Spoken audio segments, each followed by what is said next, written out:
Gracias.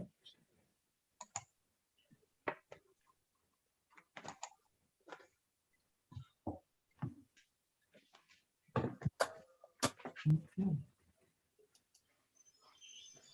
That was an interesting new Let's see. thing. Yeah, that was, Yeah. it threw me just off say- if you couldn't tell. Did Yeah. it just say this meeting's being recorded? Are you okay? Yes, that's a new Yeah, feature. and then something came Uh-huh. across my screen, so I had to X out of it. Yes. Well, I'm not paranoid though. No, it's Okay. just notifying you that the meeting is being recorded. Okay, cool. All right, so now I'll call the meeting to order. Mr. Golson, would you lead us in the Pledge of Allegiance? You're muted. I would prefer not to, but thank you for the ask. Okay, thank you. I'll do it. Thank you, Dr. Joyner. Actually, I have my flag on. I pledge allegiance to the flag of the United States of America and to the republic for which it stands, one nation, under God, indivisible, with liberty and justice for all.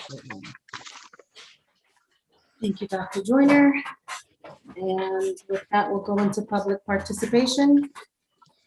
Dr. Joyner and Dr. White. Okay.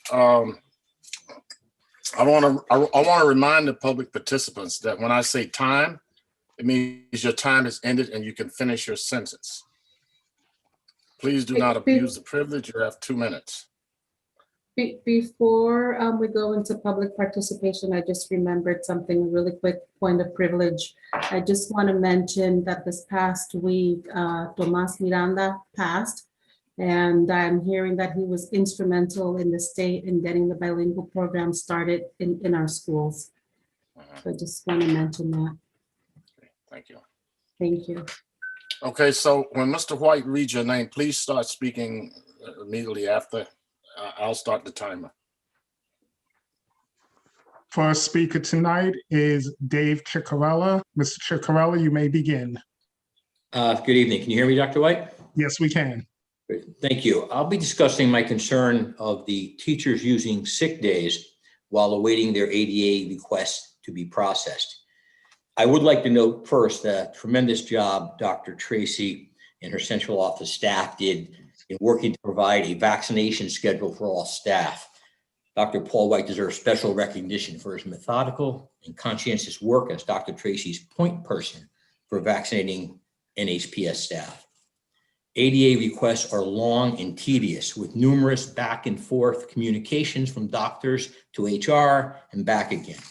In many cases, this process took well over a month. A majority of staff returned on April 26th or earlier as they were fully vaccinated. However, the physicians of some teachers reported that the health situations did not allow the teachers to be vaccinated, or despite being vaccinated, still could not return to work. These teachers applied for new ADA accommodations, and while awaiting HR to process their request, they used personal sick time as their doctors would not or could not clear them to return to work. I have asked the superintendent and HR director, Lisa Mack, to review the teacher's use of sick time while awaiting ADA applications to be processed on a case-by-case basis, and in many cases, we'll expect the sick days to be returned to the teachers.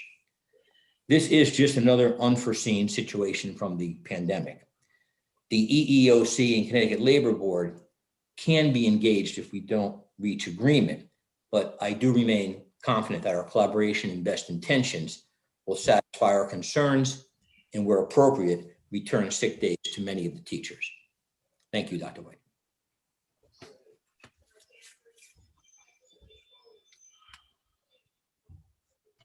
Our next speaker is Nitsa M. Diaz. Ms. Diaz, you may begin. Hi, can you hear me? Yes, we can. So, hi, my name is Nitsa. I live on Beaver Hills neighborhood, and I'm here just to offer you a counter story to what I think is happening in New Haven, right? So I also want to start by giving you the following quote preservation of one's own culture does not require contempt or disrespect for other cultures. That was said by Cesar Chavez. Having said that, I am also going to say to you that being culturally self-aware means that becoming aware of many practices and beliefs and understanding that all of my beliefs and practices that I do in education are based on my cultural values. They're not held universally by everybody. So therefore, our beliefs are cultural. Having said that, I want to say this to you. Congratulations for having seen in the agenda that Viviana Conner is being nominated for assistant superintendent. This is really important in the city of New Haven Public Schools, when currently we have 47.4% Latino students, 35.6% African American students, 11.6% white, 3% Asian, and only 9.3% Latino FTEs, Latino teachers, administrators, and this is based on the EDSI data for 1920-21. It is, if I want to become self-aware and I want to preserve my own culture, our students need people who look like them, need people that can do the job. And unfortunately, New Haven has not been equitable in helping students who look like me, who speak my language, with that fact. We have almost half of our students are Latinos, and they're not able to say that they can have somebody who can understand what they're feeling, or that there's somebody's culture is self-aware. So thank you for doing that, and I would love to see Viviana Conner be appointed.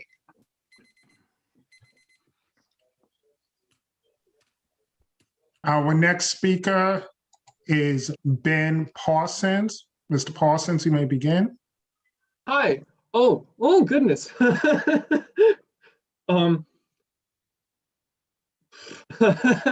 Sorry, I'm a little out of it today. I come from a family of educators, so I'm so excited to be here. Education is the most important part of my life. My mother is an educator, my grandmother is an educator, my grandfather is an educator, but he's happily enjoying retirement. I'm here to talk about climate justice and the federal funds coming in for the Board of Education from the American Rescue Act. So in this time of climate crisis, it is important to use these funds to implement climate education programs and climate justice in schools. I believe that every student has the right to an uplifting, equal opportunity education that allows them knowledge of their changing planet and gives them the tools to change the world. This educational movement will be essential in encouraging students and teachers alike to become active environmental community members and educate students about the existential threat of climate change so that they may take it on and prepare for its generational effects. Implementing climate education is positive for communities, engaging students in more volunteer work, at-home projects, and activism. Climate justice in schools is also about serving the environment through progressive school measures like shifting to renewable energy, phasing out single-use plastic in cafeterias, reducing greenhouse gases in transportation, and contributing to local community climate groups and initiatives. Climate justice in schools through Project Empower can create a world of activists ready to take on the climate crisis and demand important progressive action. I think that is a beautiful sentiment. I believe it is essential to make sure that no kid gets left behind in the fight against climate change and the right to education. We are long overdue to provide funds and support for Connecticut's children, all of whom are active in the frontline fight against climate change. So my last sentence would be, with the resources and federal funds in your hand and our youth at the ready, I ask that you step up and do what is just for your planet. Thank you so much. Our next speaker is Abraham Hernandez. Mr. Hernandez, you may begin.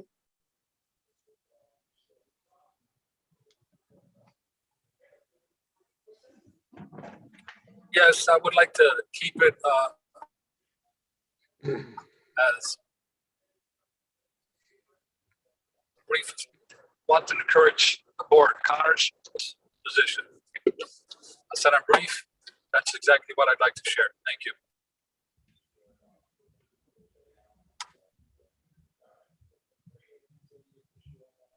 Our next speaker is Carlos Torre. Oh. Dr. Torre, if you still want to speak, please raise your hand. I saw your hand be lowered. Last chance. Okay, there you go. Mute. Dr. Torre, you may speak. Thank you so much. And I'm very grateful to the board for the opportunity. I will be very, very brief because I've already sent a letter to the board previously, and you're familiar with my thinking on this, so there's no need to beat a dead horse. I'm just very disappointed that, our community is always being left out. And I'm talking about, language learning community. I'm not just talking about Latinos, right? Somebody needs to lead that school who has the background in language acquisition. That's what Strong School was. That's what was transferred over to the Obama school. And so I don't care if that person is a Martian. Right? Literally, I don't care if it's a Martian. If that Martian has the language acquisition skills, that's the person or entity, whatever you look at it, that needs to be there to lead that school. And so I think that criteria needs to be respected. We feel oftentimes not just that we are invisible. You've probably heard that from a lot of people, that we're invisible. I think we are culturally indigestible. And so let me end it there. And thank you again for the opportunity.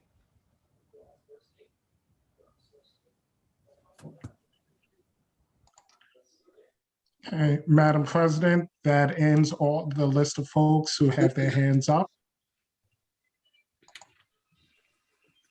Thank you, Dr. White. And so with that, we'll move into the approval of the board meeting minutes for May 10th and March 22nd as amended.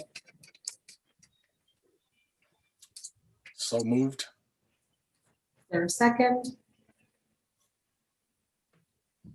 Second. Mr. Wilcox, any discussion? Sorry. Any discussion? Mr. Goldson? I just have a quick question, Madam President. I just realized these minutes are from March 22nd. Why, how did we end up skipping these? Or we've had several meetings since then, so I'm just wondering what happened here. Yeah, so in past meetings, we didn't approve the minutes because there were some issues that needed to be corrected. And so they're bringing them back today for approval with the amendments. That is my understanding. Thank you. You're welcome. Any further discussion? Okay, so we'll vote to approve the minutes, the May 10th and the March 22nd meeting. Dr. Joyner? I just have one correction for May 10th. It says Joyner Mayor, and that should be eliminated. I have no aspirations to be anything other than a retired volunteer. Okay, sounds good. Thank you. Okay, any other discussion before we start the vote? Okay, so we'll vote on approving the minutes for May 10th with the corrections and the March 22nd minutes. Dr. Joyner? Yes. Mr. Wilcox? Yes. Mr. Goldson? Yes. Mr. Conaway? Yes. Dr. Jackson is on. Dr. Jackson? I am on, but I'm abstaining because I don't know what you're voting on. We're voting on the minutes for March 22nd and May 10th, but that's okay. Mayor Elicker? Yes. And Mr. Luna is not on. Mr. Fury? Yes. And I am a yes, and so the minutes pass with corrections.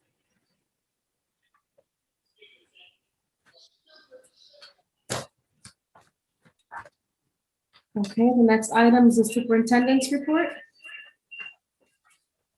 Thank you, Madam Chair, and good evening, board and members of the public. I have the personnel report. As stated on this personnel report, I have Ms. Viviana Connor as the next Assistant Superintendent for Instructional Leadership and School Improvement, and Ms. Jamie Baker as Principal for Barack Obama Magnet University. I also have some teachers who are retiring and moving on the list. So at this time, and some resignations, etc. At this time, I'm asking for the board's approval of the superintendent's report. Madam President, point of order. Wilson? Thank you, Madam President. Is there a possibility that we can separate out the executive management position? Because I think everybody knows my position on adding central office positions. Despite the fact that we got this windfall of money, it's not going to go on forever, and we're going to be in a place again where we're talking about budget deficits. And at this point, I am not comfortable with adding any new positions to central office. I like to be able to vote against that and for the rest of the personnel report. So I would ask that you separate that out.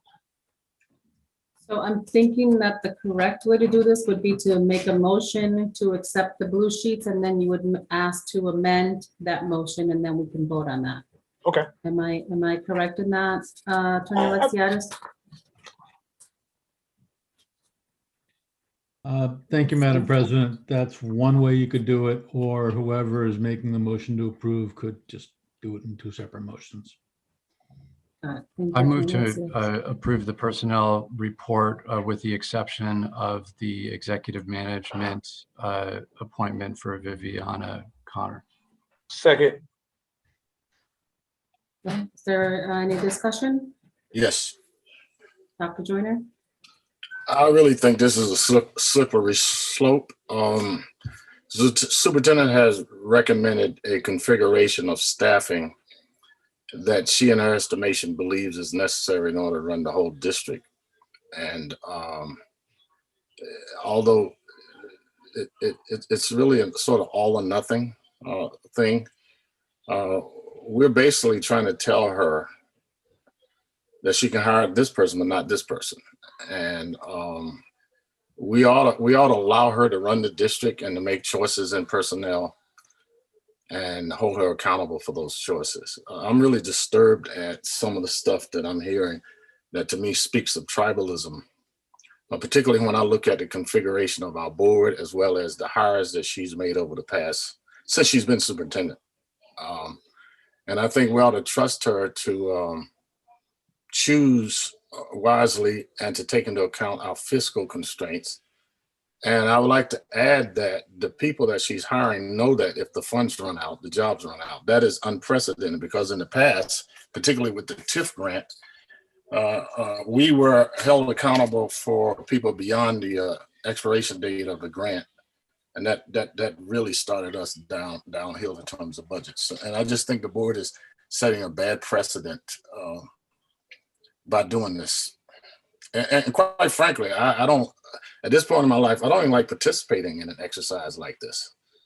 I mean, we could go to somebody's church and say we don't like a deacon, but that pastor has the right to choose his or her deacons. We can say that we don't like people in the choir, but the choir director has a right to choose. And we're a policy body. We're not a personnel body. And it really breaks my heart to do that because the school system is the only place where people can go and a few people in the community to tell you who you should hire. And thankfully, we got somebody who stands up to that pressure. And she has assembled a really good staff of central office, assistant superintendents and other staff members. And they're doing a good job under extraordinarily difficult circumstances. And we got people that met certification requirements that have a great body of work, and now we have people questioning whether or not they're qualified and singling them out above the people that are already in it. Dr. Tracy and the personnel department spent a lot of time in recruiting, identifying, and finally coming upon a list of people that she, in her estimation, along with her staff, feels can really move our system forward. So unless we want to do this with the fire department, the police department, the Catholic Church, the Baptist Church, Jehovah's Witnesses, the Temptations, the Boy Scouts, then we shouldn't be doing this here. It's immoral. That's all I have to say about it. Thank you. I have a Dr. question. Jones. My hand is raised, Dr. Madam Johnson. President. I see your hand raised. Hold on. Okay. Mr. Wilcox, you had your hand raised earlier. Was that for just the voting? Okay. Okay, thank you, Mr. Wilcox. Mr. Goldson and then Mayor Elifer. Thank you, Madam President. I've been on this board. I think Dr. Joyner and I have been on this board. Came on this board at the same time. We've been on for 6 years now. I assume, yes, we are the longest running board members. And he knows as well as I do that we're not setting precedents here. We've done this over three other superintendents actually who ran this district. We have made suggestions about organizational charts.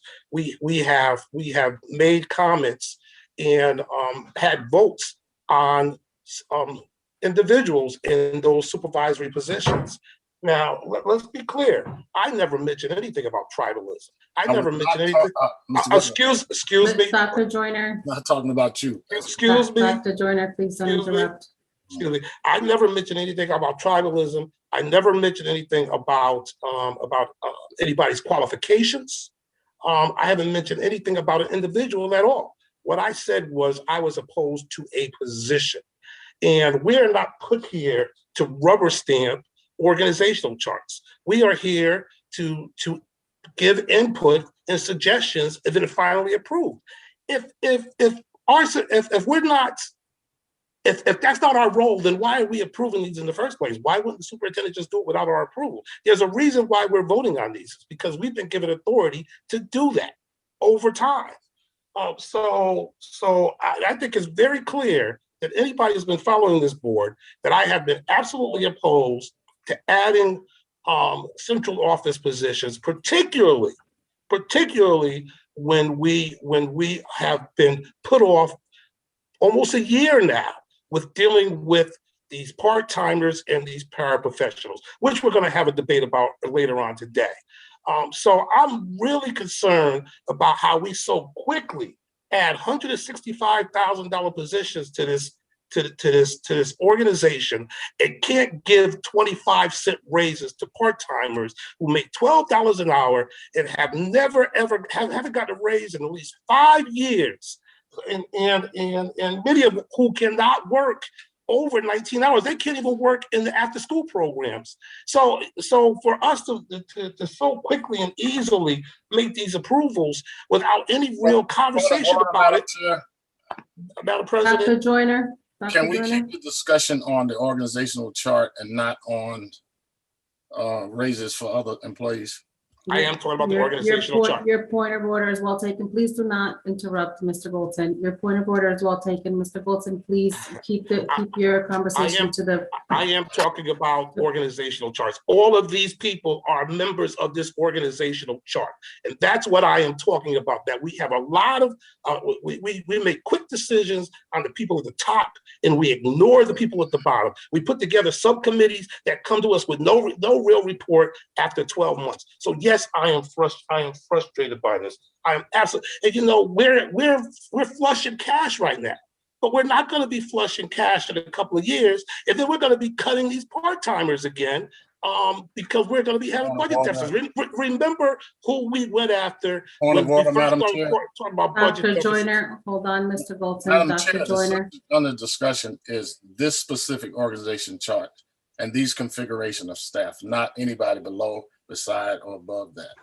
Right, Madam it's actually President? it's actually your point of order is well taken, Dr. Joyner. It's the personnel report that we are discussing, Mr. Golton. Madam So please President. keep your conversation to the personnel report. Madam President, Dr. Joyner didn't keep his conversation to the organizational chart. He talked about tribalism. He talked about precedent. He talked about a lot of things, and he's going to Please talk about that again. Keep Since your he insists on conversation to the interrupting me, personnel report, going to Mr. do the Golton, same or I'll thing to have to him. mute you. I'll have to mute you. Madam Please keep your President, conversation to the I've personnel made my report. position clear. I think that this is immoral for us to be approving this position without having had a discussion about the part-timers over the last year. So you can ignore that if you want to, but it exists. It's there. Everybody sees it. Everybody knows about it. So, and one other point about this position. We had several qualified individuals within our organization who have put years in this organization who weren't given a fair shot at this position. I think that we should first, if we're going to do this, we should first promote from within, and we did not do this here. Thank you, Madam President. Thank you, Mr. Golton, Mayor Elicker, and then Dr. Jackson. I agree with Dr. Joyner about not micromanaging unless there's something really egregious going on. I do also think it's Mr. Golson's right to vote on items on the personnel agenda as he chooses. So that's why I move to separate this item out. Point of order, Madam President. Thank you, Mayor Elicker. Point of order, Madam Mr. President. Golton. I think I may have gotten a little confused here. Are we voting on the executive management vote, or are we voting on the rest of the blue sheet? We're voting on whether or not we're going to separate this item from the No. blue sheets. Point of order. Point of Okay. order. Go ahead, My Mayor. motion was to approve the personnel report With the the exception. exception of the one executive management Got position. it. Okay. That is Thank correct. you. Thank you, Mayor Elicker, for restating your motion. Dr. Jackson? Okay, so maybe maybe Mayor Elicker, any discussion around the executive position, is that to be saved Should come after. for this next vote? This is just to vote on this without the assistant superintendent for instructional leadership. That's taken out, correct? That is correct. Okay, so then I will save my comment for when that comes up. Thank you, Dr. Jackson. Is there any further discussion on the current vote? Attorney Alexiadis? I just have a question for the benefit of the recording secretary. Was there a second on that motion? There was, it was Mr. Bolton. Okay, Thank you for allowing me to interrupt. seeing no further discussion, we'll vote on the personnel report with the exception of Ms. Connor's appointment. Mayor Elicker, Yes.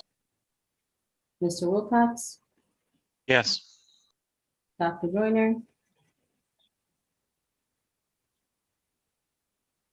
Dr. Joyner?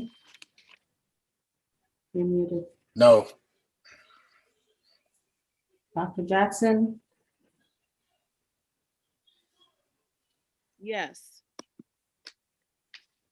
Mr. Golton, Yes. Mr. Conaway, Yes. Ms. Arena's not in, Mr. Fiore, Yes. and I'm also a no, but the motion passes. And so now we can make the, Madam Chair, I move to approve the appointment of Viviana Connor to Assistant Superintendent for Instructional Leadership School Improvement. thank you, Mayor Elicker. Dr. Joyner, A second. any discussion? Dr. Jackson? Thank you, Madam President. First, in this time, I just think we're looking to hire another $200,000 position or close thereof or over, plus, okay, some other stuff that's gonna be costing, but why? We haven't gotten any explanation.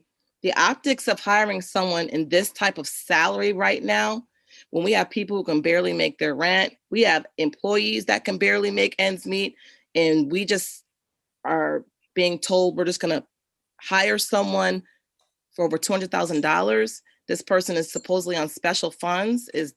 That's what I was communicated to? I think that this is the wrong time. The optics are horrible, let alone not knowing what this position is entailing, what was the thought process behind this. I would have liked to have had Dr. Tracy speak to this board around hiring $250,000 worth of person and why this has to happen. We have people who are making just as much money as her. What can they not do that she's doing? I don't understand that. Almost everyone in central office makes over $150,000 or more. And we have people who are really close to 200,000, and we have someone over 200,000. They can't do it. I would like some explanation, and it really is going to make this board look like we don't care if we vote for this. We need to know why we're spending another over $200,000 on someone at this time when we know the money is short. We have money now, but that's only because of these the ESSER money or whatever, other stuff that has to go to the kids. We know that this is recovery money. Why are we hiring someone with that much money when we have, let me count, 1, 2, 3, 4, 5, 6, 7, 8 people on this chart that can do the work, that can split the work up. I don't think that person is going to be doing so much more work that can't be split up between the rest of these people. And I had other questions about this if we're going to discuss it later. I know I can't discuss the other things, but I don't think we're in a place to be hiring someone who's going to be costing us close to $250,000. That's irresponsible for us. And it's not tribal, because I think this is just being human, understanding where we are. And I don't think that we should be doing this. So I will vote against this. I know that our community doesn't want us voting for this because of the amount of money, and it's not the time. Can we talk about it? Can we discuss it? I said months ago that Dr. Tracy is going to do what she's going to do, and someone else, one of my colleagues, says no, she doesn't. She discusses it. Well, this is Dr. Tracy is going to do what Dr. Tracy is going to do, because there was no discussion. So I am voting against this. I think that all of you need to vote against this till we can get some kind of understanding of what this is. Thank you.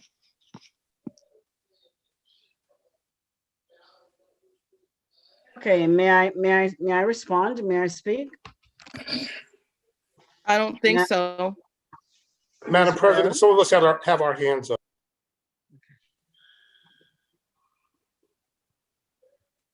You're muted. You're muted. Dr. Tracy, hold on for 1 second. Go ahead, Mr. Golson, and then Dr. Joyner. Thank you, Madam President. I ditto Dr. Jackson's comments, and I would I referenced my earlier comments to this discussion was at the wrong place, so I'll just like to reference it to this discussion. And the final piece I'd like to say is that I think Dr. Jackson is correct. This is a lot of money. This is 5 teachers easily. This is 5 teachers positions, and when we have children who are already behind, we ought to be having more teachers on this blue sheet, not more administrators at central office. So yes, I would again suggest to my fellow board members that we haven't had a real discussion. Like Dr. Jackson said, we haven't had a real discussion around this. It just, we got an email, I think it was yesterday morning or Saturday morning, maybe it was Friday morning, I guess, saying that this was going to be on the blue sheet. And we haven't had any discussion about it. And I'm concerned that we're making these kind of decisions. And I wasn't put on this board. I didn't come to this board to be a rubber stamp. And I didn't come to this board to question fiscal moves that we're making, to not question fiscal moves that we're making. I came to this board to be an active participant in being fiscally sound. And I think this is unsound at this point. So I would recommend no vote on this. Thank you, Madam President. Thank you, Mr. Bolton. Dr. Joyner? Okay, first of all, let me clear up something. And I really apologize to the public for using the term tribalism. It was not directed at anybody on the board. My comment was directed at community voices that seem to think that our district should look a certain way because of certain kinds of configurations in the community. There are state standards for teachers and staff members. And we should meet those standards, and we should also have people that are sensitive to all cultures in our employment. And I think that New Haven has a track record of doing that. So it was not directed at anybody on the board. And I don't know how anybody could automatically assume that that was the case. But in regard to the organizational chart, if you have some understanding of school organizations, one, you'll know that all over the country, people are very critical of the salaries of educators, not realizing that those educators don't get overtime and they often work 16-hour days. And you can almost never take a day off. You can be somewhere in a restaurant having dinner and somebody said, Miss Hannah, my kid didn't get into so-and-so school. Is there anything you can do about that or whatever? And so it is a difficult job, and we have been understaffed for the entire 6 years that I've been on the board. And as far as organization charts go, we voted on an organizational chart in the past, but we also had a person at the helm that had difficulty in terms of understanding the job. And Mr. Golds and I were the leading opposition to that when we were on the board. And we also had a person that hid financial transactions and so on and so forth. And that's why we've had all this turmoil for the past 6 years. And we finally have a superintendent who knows what she's doing, who is fiscally responsible, who at this moment is doing 2 jobs. And we also have assistant superintendents who are doing the work of other people. And we can't seem to keep a chief operational officer or a chief financial officer. And every time anytime people like that leave, Ms. Hannah has to take a piece of it. Ms. Velasquez has to take a piece of it. Dr. White has to take a piece of it. And it's distributed, but it's not a recipe for a well-run organization. I mean, everybody knows what a donut is on a car. You just can't drive your car around the state with the donut. You have to have a real tire. And so we've had an asymmetric organization for 6 years. And I can't say anything about the leadership for the past 6 years because we would breach an agreement that we made with people that are no longer working for us. But we've had an asymmetric organization, and we had an organization that engaged in poor fiscal practices by giving people jobs and not saying that there was a limitation on the jobs based on the funding source. And now we have a superintendent that's doing that. And she's simply trying to get a symmetrical staff that can deal with the large number of schools that we have, the large number of problems that we have. And while we have those resources, and the person in question has phenomenal skills and a phenomenal body of work. So if we were just talking about the position, which is what we should only talk about, then that's one thing. But all we're trying to do now is get the staffing that we need in order to try to right this system again, and hopefully pray for continued help. It is not a top-heavy administration. If you look at enough school organizations across the country, they look at span of control. If you look at the portfolio of schools that people have, then you know that that's not the case. And then when you add to that the great majority of our children are high needs, then you will understand that the job that Keisha Red Hannahs and Paul White and Evelise Velasquez have, those jobs are above and beyond that of a job of people in districts that have lesser needs. And so what we're going to end up doing, if we can't give these folk the help they need, we're going to end up burning people out, and we're going to end up being a place where districts where they have less issues can just take our people and it's not going to be good. And we finally have somebody in leadership that can stem the tide of mediocrity that has characterized this district for the past 6 years. And I think Mr. Rose and I can agree on that. And we have to, I think we have to understand that, one, she's replacing herself. Because when we made her superintendent, we didn't make somebody else, we didn't give them that job.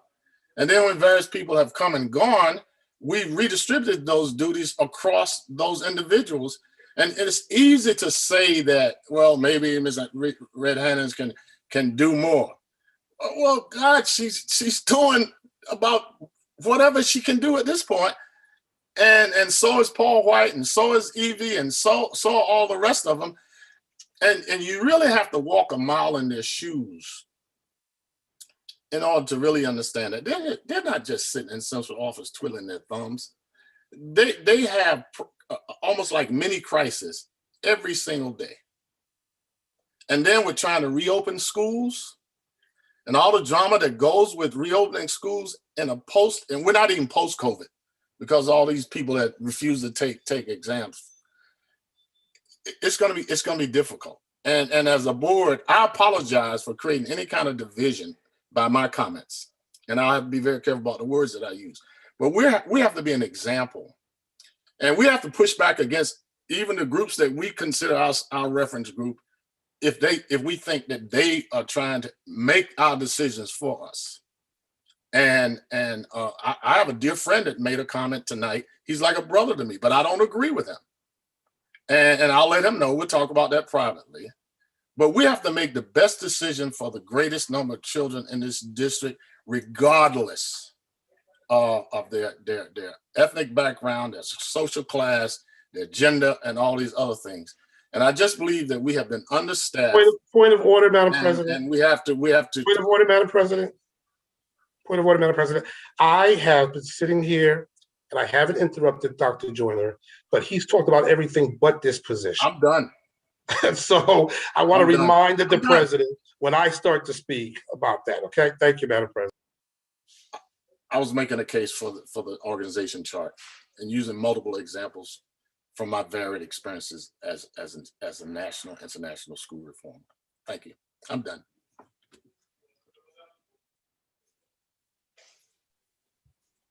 You're muted again. Thank you, Dr. Joyner. I think you were next, Dr. Jackson. I just have a couple more things to say. And I know that Dr. Joyner didn't mean anything by saying tribalism. I know that. But I just want to also make the point that we've had two times where indigenous folks have been the brunt of comments around off the reservation, and now tribalism around negativity. So I hope that goes into our retreat, because we need to do better. And I know that Dr. Joyner didn't mean anything by it, but we need to do better on that part. And I didn't take offense, Dr. Joyner, but I just wanted to bring that to light. But I wanted to say that I don't know this person coming in here, and I'm talking about the position.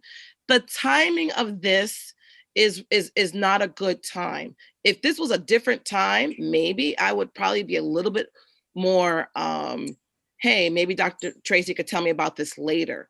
But we are now talking about $250,000 in salary and benefits. We have families that are losing their apartments through eviction. We have houses being lost. People don't have money for food. And we're up here talking about, we're just going to go and hire someone for $250,000 and no discussion. The timing is wrong. This is not the time to talk about adding more money to our bills, to our salaries. We have, 8 people making $150,000 plus. You work for that. I'm not saying that they don't, but you work hard for that. I understand that. And this is not the time to be adding that type of position right now. So I am hoping that we will have some more time to discuss this. I'm not saying never to do it. I think the timing is bad. The optics are bad. And I don't think that that is us as a district, as a board. Thank you, Dr. Jackson. Mr. Golton and then Dr. Tracy. Thank you, Madam President. Dr. Tracy, I would ask for you to be a little more patient so that you can respond to all of our comments. That's why I'm willing to go ahead of you one time if you don't mind. Dr. Tracy, are you frozen? Oh, you're there. Okay. No, I'm not frozen. You're the one who's supposed to speak. Thank you. Thank you, Madam President. Thank you, Dr. Tracy. You know, everybody in this system is working super hard. Teachers that are teaching both remote and in class, part-timers who are helping to run classes because of this unique situation here. Paraprofessionals, part-timers who can't work overtime but do anyhow, who put in extra hours and don't get paid for it. Everybody's working super hard, and I certainly would never suggest that any of the assistant superintendents are not, because I can see that they are. But the fact is that, as Dr. Jackson has said, you know, the optics are just horrible on this. And I don't know anything about Ms. Connor. I'm sure she's a great candidate. But again, as Dr. Tracy said, we haven't had that discussion with the superintendent, not at all. I mean, we got an email on Friday, Thursday or Friday, that said I'm adding this to the agenda, and no discussion, no explanation, nothing. It's just I'm adding this to the agenda, and so be it. Now I know she has suggested over the last year or so that she wanted to fill this position, and I think she's heard from me that I was uncomfortable with that. And I was looking forward to having a conversation about it as a board, and we never had that conversation. And I'm not trying to pit the part-timers against the assistant superintendents or the paraprofessionals against the truancy officers or none of that. I think what we need to do is look at how we are perceived in the community. And it will be, there they go again. They have no problem adding a $165,000 position with Alliance money, while arguing ferociously that we should not add a quarter raise to a quarter, 25 cents raise to our part-timers salaries, who I stand corrected. I thought it was 5 years. I got an email here, text message, that said it was actually 15 years, 12 or 15 years since they've gotten a raise. And, you know, I'm frustrated. I wasn't put on that committee to look at the wages. I was deliberately left off it, even though I begged to get on it. And now we're coming back to the same place we were a year ago, talking about adding more money to administrative salaries and not dealing with the part-timers and the lower paid staff members. And this administrator, like all the others, will get her annual raise of 2 or 3%, which will equal $5,000 or $6,000. That is almost double what the annual salary is for some of these part-time workers. The raise will be almost double what these part-timers are making annually. This is my last time speaking on it. I just wish that we would just take a minute and have a discussion around this, maybe even a community discussion about the organizational chart overall. So that's my comments, Madam President. Thank you. Thank you, Mr. Bolton. Dr. Tracy? Madam President. Thank you. Thank you, board members, for your discussion and your opinions on this position. Well, let me say this. This is not a new position. This represents the org chart that came from another superintendent that when I was asked, where's your org chart? I said, I'm not changing it. The same org chart under which I'm operating. The only difference in the org chart is that I did not add deputy superintendent, but change that to a chief of staff position, which is something you can look at later on. However, having said that, I am an organizational leader. That was my training. That's what I've done. This is the position I'm in. And I think I have the right to make decisions as to how the organization is run. That's what you hire me for. If at every stage I have to come and ask, may I do this, may I do that, then you do not need a superintendent. And the board can just run the organization if that's the case. And I'm saying this from the bottom of my heart. All this talk about, oh, we are not paying this group, we're not paying that group for what?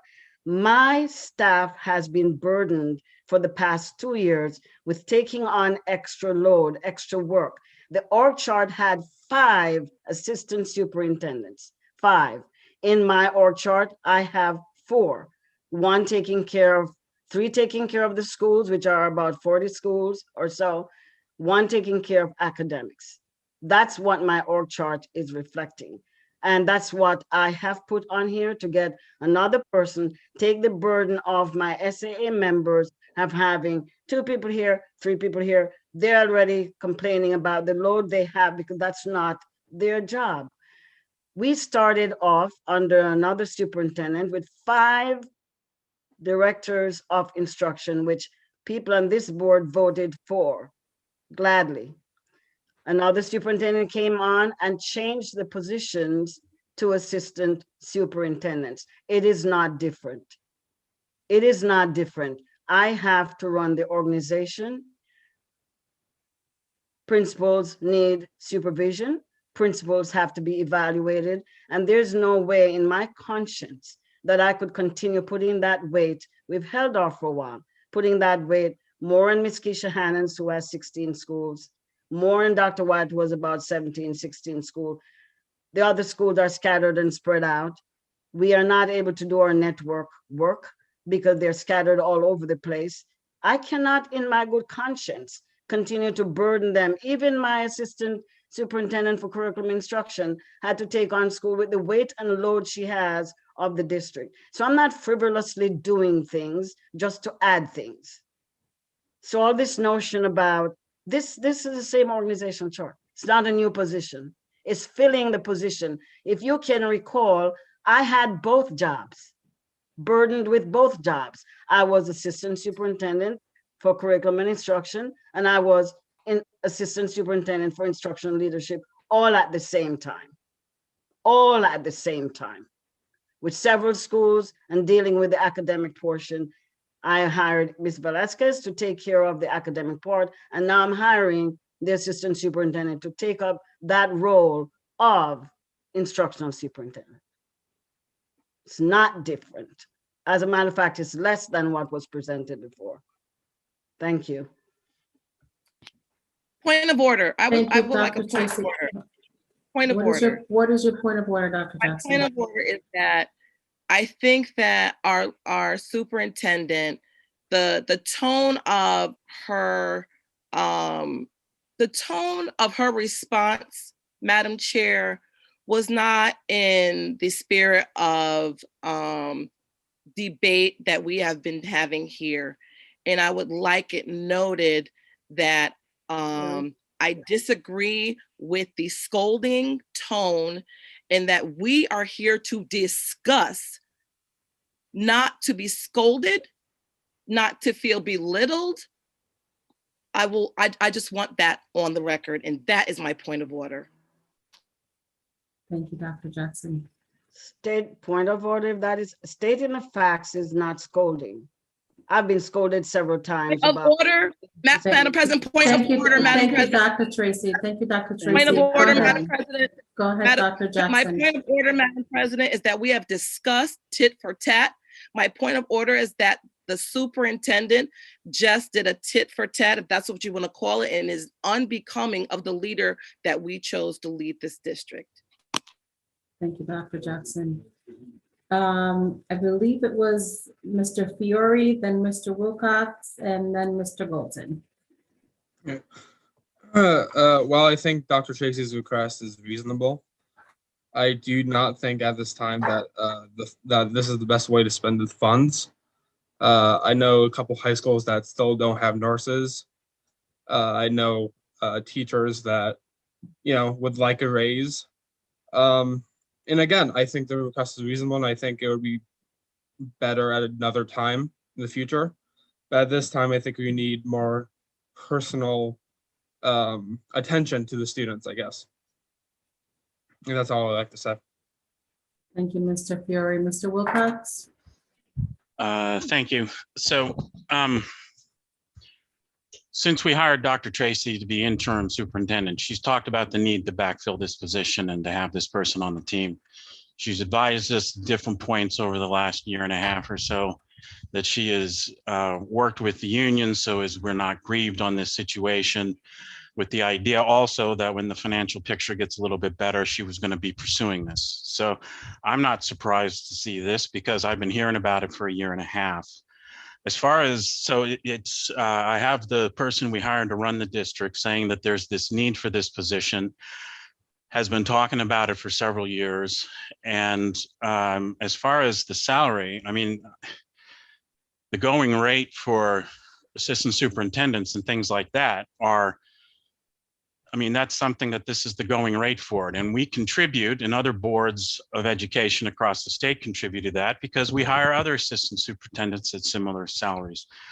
So that's the cost, and it's going to be costly to have some senior positions, and it might be inequitable on many levels, the way salaries in the United States and around the world work for different positions. But I'm going to be moving later to add a search firm because we need to find a CFO too, and CFOs are costly. I mean, the top level administrative positions are costly. I'm a taxpayer just like all y'all are too, and I want a well-run system, and I want us to see the benefits of having a well-run system and having the right people in place. And I certainly, looking at this resume for Viviana Connor here, this is a person we want in this district.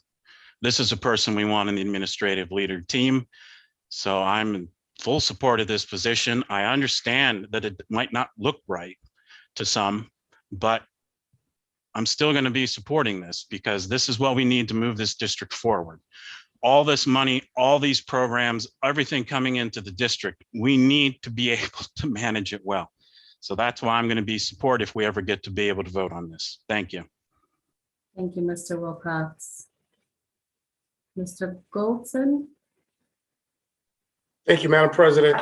I just want to remind the administration and this board that the org, there's a missing piece on the org chart. Over the superintendent is the Board of Education. There's a reason for that. It's statutorily, there's a reason for that. We have certain responsibilities within the law to follow. One of those is to make sure that we are fiscally sound.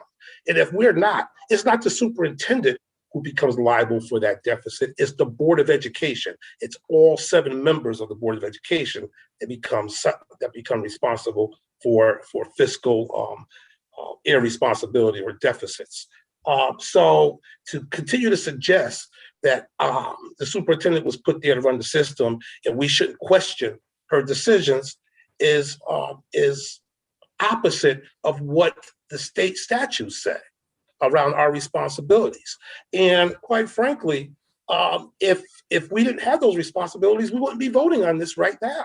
We're not here to be rubber stamps. We're here to ask questions, get information, and then make informed decisions. So to suggest, oh, well, if you're not going to let me make decisions, then I don't even need to be here is, you know, it's not a fair and honest argument. One other point that I would like to make is around what Dr. Tracy said a little while ago. She said, my staff, referring to her central office staff. And, you know, her staff are also those part-timers that are working in those classrooms and haven't gotten raises for 15 years. Her staff is also in those paraprofessionals who were covering classes for years and years and not getting extra pay. And it's disappointing for me to hear that come from her. And the third point I want to make is that Mr. Wilcox talked about the fact that these salaries are high because, you know, we've been paying them. Well, the fact is that there's a real inequity in this system, right? Who from this staff negotiates with the management union on their contracts? It's a management union member who does it. It's the COO who benefits. His contract is based on the management's contract. And every year, every 2-3 years, over and over again, it's the COO who's negotiating these contracts on our behalf. So he's negotiating for himself, because whatever he's able to get for the management, he gets for himself or herself or whoever's in that position. So to suggest that it's our fault that these salaries are so high is only partially true. Yeah, it's our fault because we've been approving them. But the fact is, we're not the ones that have been negotiating them and getting them brought back to us and then being told you shouldn't question it, because it's the superintendent's responsibility to do that stuff, not ours. Well, it isn't. It's ours. We're on the top of the organizational chart, and that's where I know the state statutes say we're supposed to be, and that's where we are. So this whole argument around we shouldn't be having a debate around this, we shouldn't be questioning those decisions, is an ill-informed position. And I'm ready to vote, Madam President. Thank you, Mr. Bolton. Mr. Fiore, was your hand up from before, or did you? Yeah, raise your hand sorry, again? I had Okay. one more thing to say. Go ahead. I just want to make it clear, we all acknowledge like the importance of another assistant superintendent. But I think what we should start discussing is the importance of more of relocating those funds into more personal things, like what I said earlier, nurses and other things. We've debated a lot on whose job it is to pick out who we hire. And I think while that's an important discussion, it's not what we're voting on right now. So I think what we should be discussing purely is what is more important, another assistant superintendent or more nurses, teachers, and so on. And that's all I wanted to say. Thank you, Mr. Fiore. Okay, seeing no, Dr. Joyner? You know, in a way, some of this is a bit sad because board members have a responsibility to know as much as possible about the operation of a district and to know that some funds are earmarked and they can't even be diverted into other areas. In fact, any federal grant clearly specifies how the money can be spent. And also there are grants that come from state and private organizations that specify that. And so what I would urge my fellow board members to do is try to get as much background information about that as possible, so that when we make statements that would suggest that we can borrow from Peter and pay Paul, that we recognize that in some cases you can't, because it's the stipulation of the grant. I think the other thing too is that we are a policy making body and we supervise one employee. That's the superintendent. The superintendent has the responsibility for selecting staff and evaluating staff and what have you. And we are to evaluate her on the basis of how well she does or how well she does not do that. It's the same thing with a principal and whatever. And there's a hierarchy of positions, and there's also a hierarchy of salaries. And the people that make the most money are the ones that have the most education, and also within those ranks, the people who've achieved the most.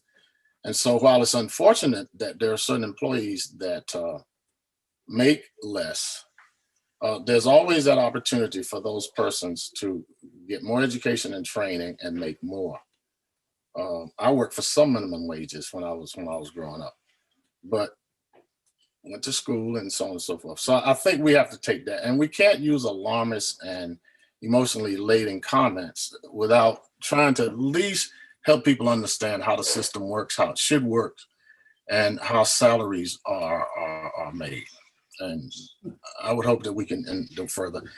And I'm going to try real hard not to use explosive words, but tribalism is an anthropological term and it crosses all groups. It's not directed at any particular group. Thank you, Dr. Joyner. Thank you. Okay, seeing no further discussion, we'll vote on the appointment of Ms. Viviana Connor to the Assistant Superintendent position. Dr. Joyner? Yes. Mr. Goldson? No. Mr. Wilcox? Yes. Mayor Elicker, Yes. Dr. Jackson, No. Mr. Conaway, No. Mr. Fiore, No. and I am a yes, and so that vote passes.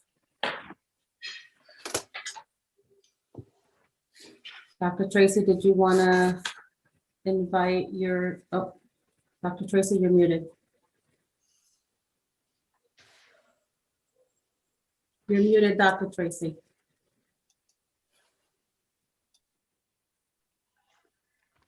Thanks to the board members who voted for this very important position, so that we can effectively run the district and carry out our vision of organizational efficiency.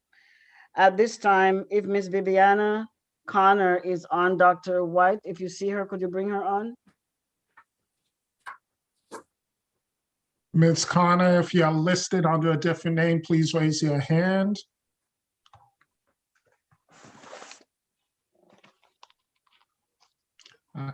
I do not see her in the audience. She is on. I think she is on. All right. But if she's not on, I want to say that Ms. Connor comes to us with experience already, central office experience in terms of being an executive director of school leadership with a supervision portfolio of over 15 schools, K-12. She started as a substitute teacher in New Haven, became an assistant principal in New Haven, moved on to become principal in Bridgeport and principal of a technical high school. So she's all the way up the ladder in terms of the work experience she has had. For the experience, for what we are asking her to do, we're looking at targeting improvement on certain schools with intense support. Ms. Velasquez has already cited 5 schools for success, plus other schools that will be under her portfolio to make sure that these schools have a way of moving forward and elevating excellence for our students in New Haven Public Schools. Dr. Tracy, yes, Ms. Connor has arrived, and I'll see also her. bring in Ms. Bring in Jamie Baker Ms. too. Baker. So I now turn over to Ms. Viviana Connor, who is the wife of Dr. Connor, Superintendent of Middletown Public Schools. Ms. Viviana Connor, could you say a few words, please? Congratulations. Thank you. Thank you to the board. I'm just eager to join the team. I'm really humbled and I'm excited to come back home. I started my career in the New Haven Public Schools. I attended Wilbercross High School and started as a substitute teacher. And, you know, through the years, I've always aspired to return, and to be able to return and work with this team that I'm familiar with is going to be an honor to serve back to the students, the families, and my new colleagues, or my newer colleagues again. So I'm humbled and I'm excited to join the team, and I thank you for the opportunity. Congratulations, Ms. Connor. Thank you. Okay. I would like to congratulate you also. I want to congratulate you. It wasn't against you. It was against the position, but I welcome you and I know that you will do wonderful things. Thank you for those words. Dr. Jordan? You're muted, Dr. Jordan. I've known Viviana and her husband for a time, and it's always great to know that our system is good enough to train people like Mrs. Connor, like Ms. Hands, and some of the others who are good enough to work in our system, who know the families and who have an added bit of authority because they can go into neighborhoods, the neighborhoods they grew up in. They can speak the dialect or language of the people that they work with. And I'm just happy to see you come back home. And I know you're going to do great. And while I'm talking, I'd like to say how saddened I am that Pauline Lathrop is retiring. I watched her grow up as well. But I'm also happy that Wally Carmichael has been hired. He's a Hillhouse grad. And of course, Pauline's brother, Danny, was captain of the football team at Hillhouse in the early 70s. So it's good that we're able to develop our own people and bring them back and have them serve the community. So God bless you. And I know you're going to do as good a job here or better as you've done everywhere you've been. Thank you, Dr. Joyner. If there's nothing, no other further comments from Ms. Connor, let me move on to Ms. Jamie Baker. Good evening, everybody. Okay. Your approval for this position has just shifted that of a dream to a reality. I am most certainly humbled. This is a great honor for myself, my family, and those who look to me as a change maker.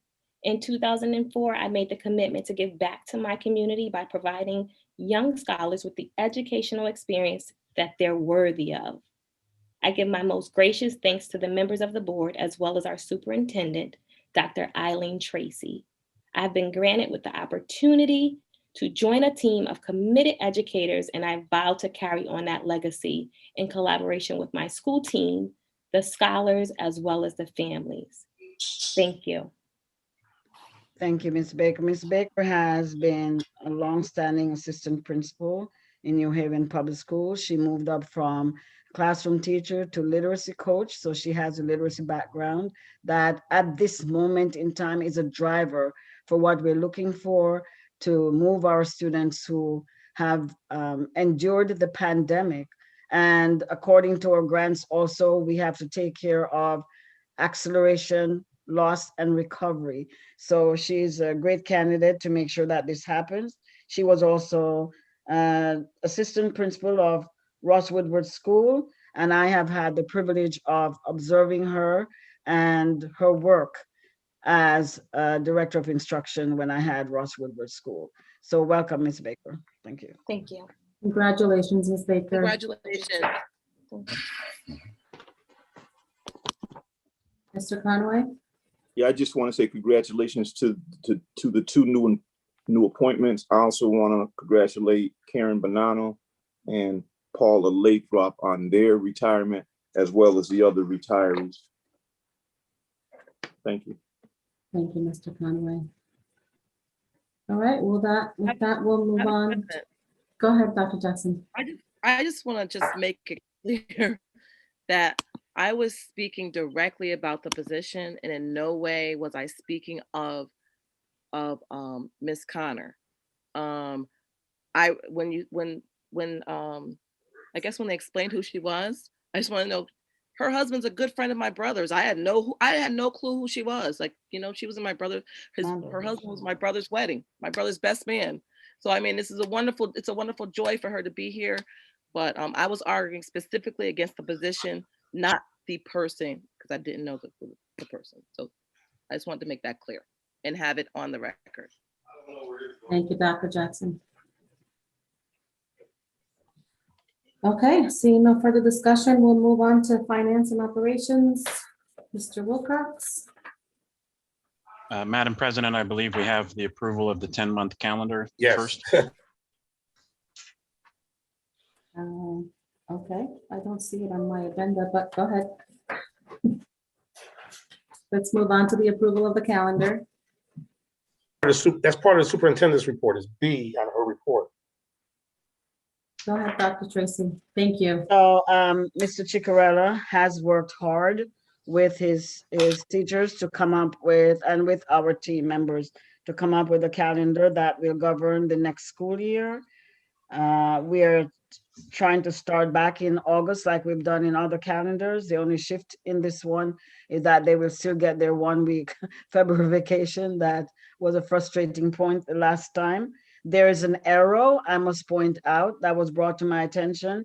The date for Yom Kippur, it should be Thursday, September 16th. Again, the date for Yom Kippur is Thursday, September 16th. So that was an arrow. We're also working in close collaboration with Mr. Ciccarella to ensure that we have a couple half days set aside for professional development in light of the new math program that we have on hand. So we'll share with you those a few, maybe once per quarter, a half day here and there, to make sure that there's proper training in the implementation of those programs. So that is the calendar. Thank you, Dr. Tracy. Mr. Wilcox? Yes, I move that we approve the calendar with the corrected Yom Kippur date. Second. Thank you, Dr. Joyner. Any discussion?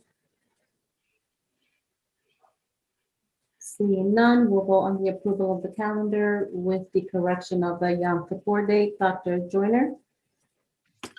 Yes. Mr. Goldson?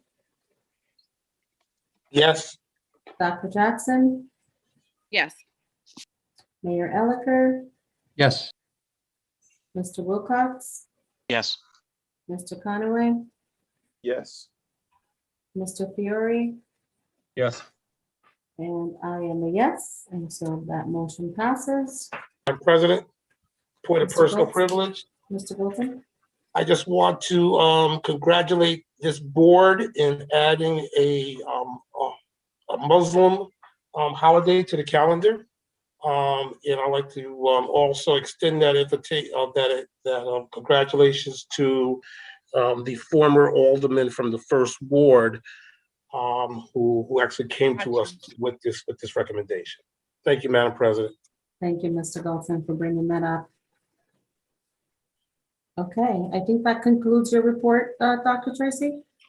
That approved piece, there are a couple of things at the end, yes. Okay, thank you. So now we'll move on to finance and operations. Mr. Wilcox. Thank you, Madam President. There's going to be a couple motions here. So before I get to those, I'll just briefly mention that the committee did meet as normal. All our minutes were in the packet. Couple things I'd like to just point your attention to. There was the memo was presented for the food service deficit, which this members of the board have been asking for. So that is listed as it is in the other materials section for the last F&O meeting. That explains what the charts and the tabular data there. So I did want to point that out. I believe Mr. Conaway later in this meeting is going to be discussing the pay equity proposal, and we are getting information on the costs associated with that. And I'd like to move into a couple motions here. First off is I'd like to move that we add to the agenda an agreement with We Source Workforce Solutions. This is a search firm that will help us find the new CFO. There a second? Second. Thank you, Dr. Joyner. Any discussion? Dr. Jackson and then Mr. Bolton. Point of order, just point of order. I'm sorry, Dr. Jackson. Are we voting on amending the agenda at this point? Yes. Okay. That was thank my motion, was to amend the agenda so that we, if that motion passes, we'll be able to discuss the item. Okay, thank I you. withdraw I had a question for Mr. Wilcox concerning that withdrawal. Wait for the. Okay. All right, so seeing no discussion, we'll vote on amending the agenda to include the CFO search firm. Mr. Wilcox, Yes. Dr. Jackson, Yes. Dr. Joyner, Yes. Mayor Elicker, Yes. Mr. Bolton. Mr. Bolton, Yes. Mr. Conaway, Yes. Mr. Fiore, Yes. Yes. and I am a yes, and so the agenda has been amended to include that item. Okay, so I would, since we've added that to the agenda, I'd like to make a motion that we approve an agreement with the district with We Source Workforce Solutions to assist in finding successfully finding us a candidate for the chief financial officer position. The cost of this would be 25% of the candidate's starting salary when hired. This information was sent to the board, and I've also asked that it is posted on the website with the materials for this meeting. Thank you, Mr. Wilcox. Is there a second? Dr. Jackson? It's time for the questions. No, I'm waiting for a second. I'll second for discussion purposes. Thank you, Mr. Bolton. Now we can discuss Dr. Jackson. Thank you. Mr. Mhm. Wilcox, your WeSource, the search firm, is this what they do? Have they done this before with a school, with district? Thank you. If we might want to bring in the superintendent or someone else to speak on this also. This is the firm that helped us successfully find our last CFO. So this is a firm that has been successful in this for us in the past, and I believe it was for similar terms. Also, just, in full disclosure of what the costs would be, depending on what we would pay a chief financial officer for a district with a budget and structure of this size, this would probably be anywhere from $40,000 to $47,000 costs if they successfully find one. And I believe the contract would be structured in such a way that if we find one without using their services, we don't pay them. This is for if they, like they did last time, if they successfully find us somebody that we end up hiring. Thank you, Mr. Wilcox and Dr. Jackson. Mr. Golton, and then Dr. Tracy. Thank you, Madam President. I can't seem to find this in my package. Excuse me for the questions follow, because I can't find it. This contract, did Mr. Wilcox just suggest that this contract is a not to exceed contract? I heard him say somewhere between 40 and 47. Is it not to exceed $47,000, or what is the figure on this contract at this point? Mr. Wilcox, go ahead. May I answer? It's Sure. Mr. Wilcox wants to answer.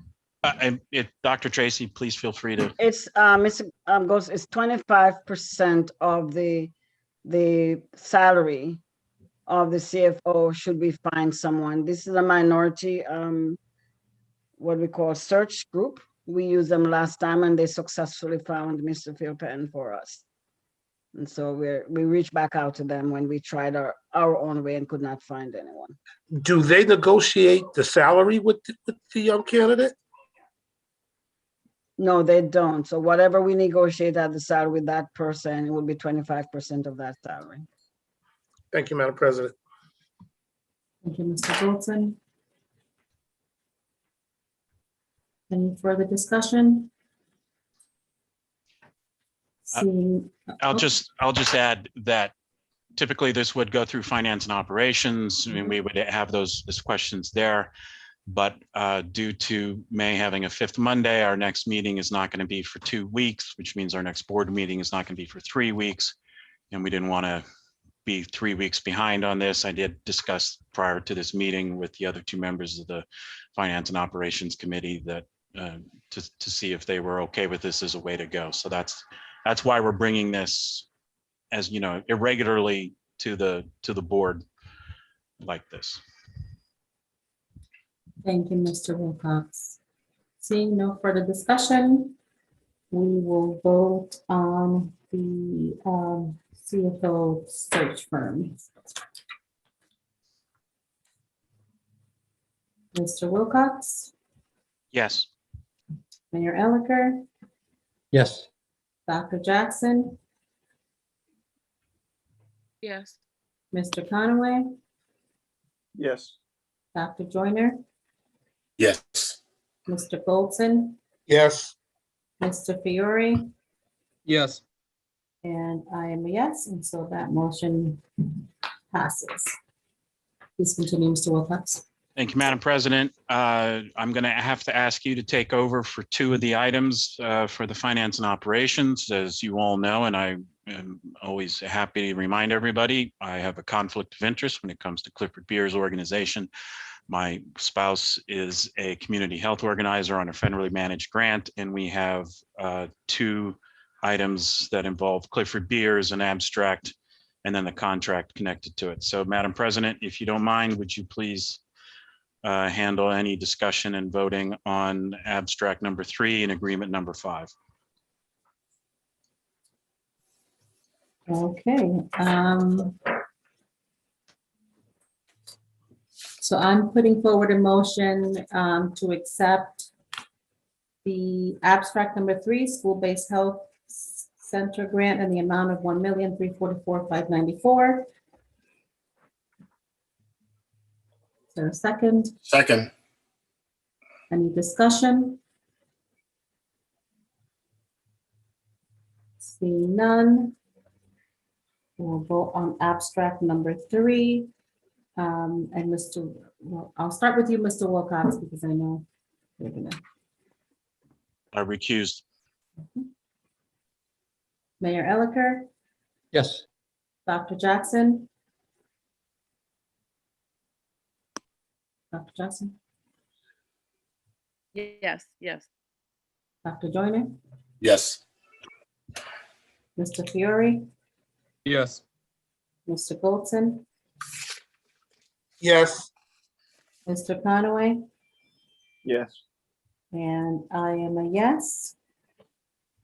And we'll move on to agreement number 5, and that's the agreement with Clifford Beers Guidance Clinic to provide 2 licensed social workers to the school health centers at Clinton Avenue and Fairhaven Schools for this coming school year, and the amount is not to exceed $83,958.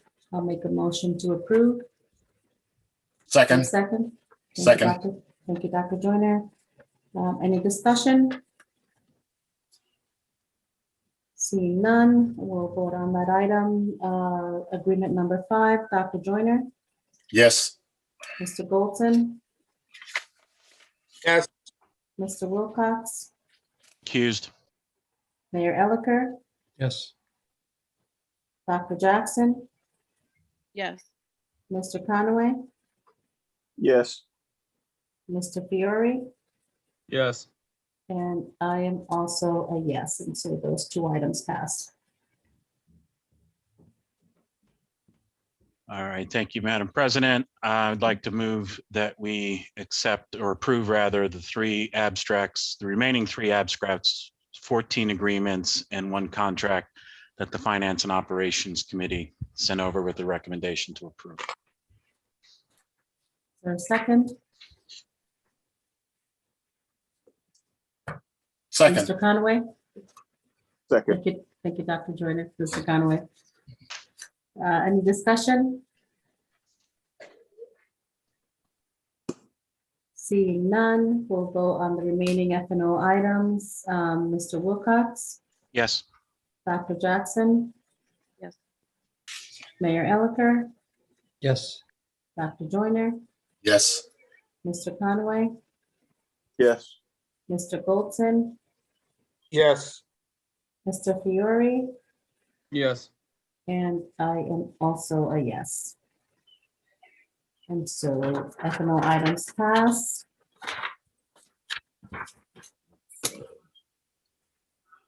Superintendent's report, back to Dr. Tracy.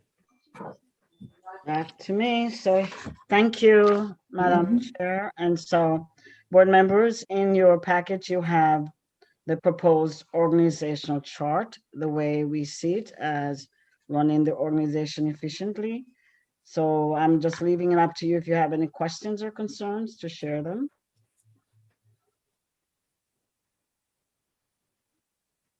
Any discussion on the organizational chart, Mr. Goldson and then Mr. Conway?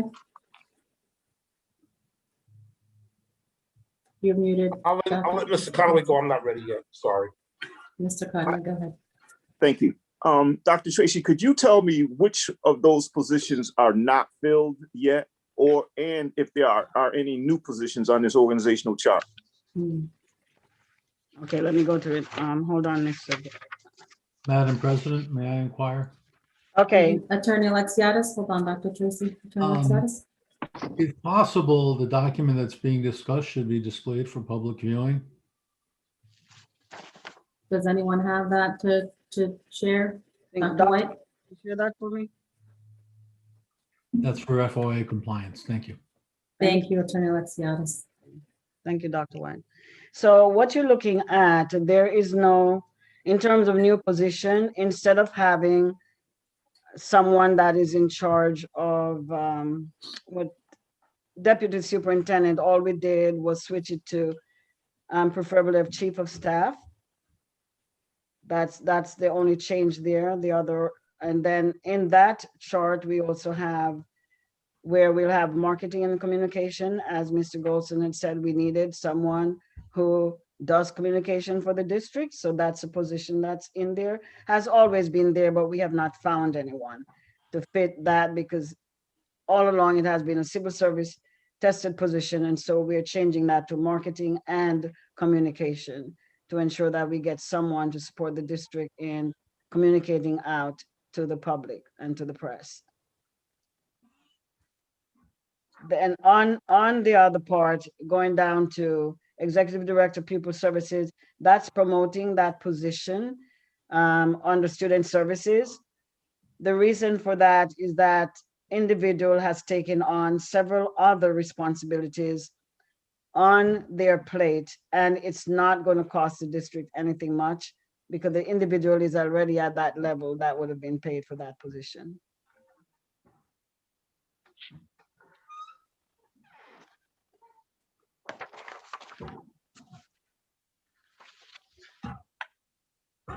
And as you see, what you're looking at is functions, positions, and functions on this organizational chart.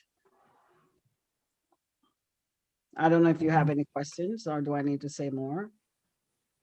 No, there are questions. Yeah. Go ahead, Mr. Conway.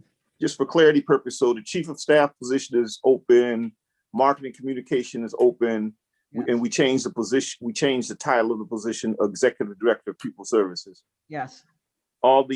As of tonight, all the 4 assistant superintendents are filled, and we're going to be looking for a chief financial officer. Yes.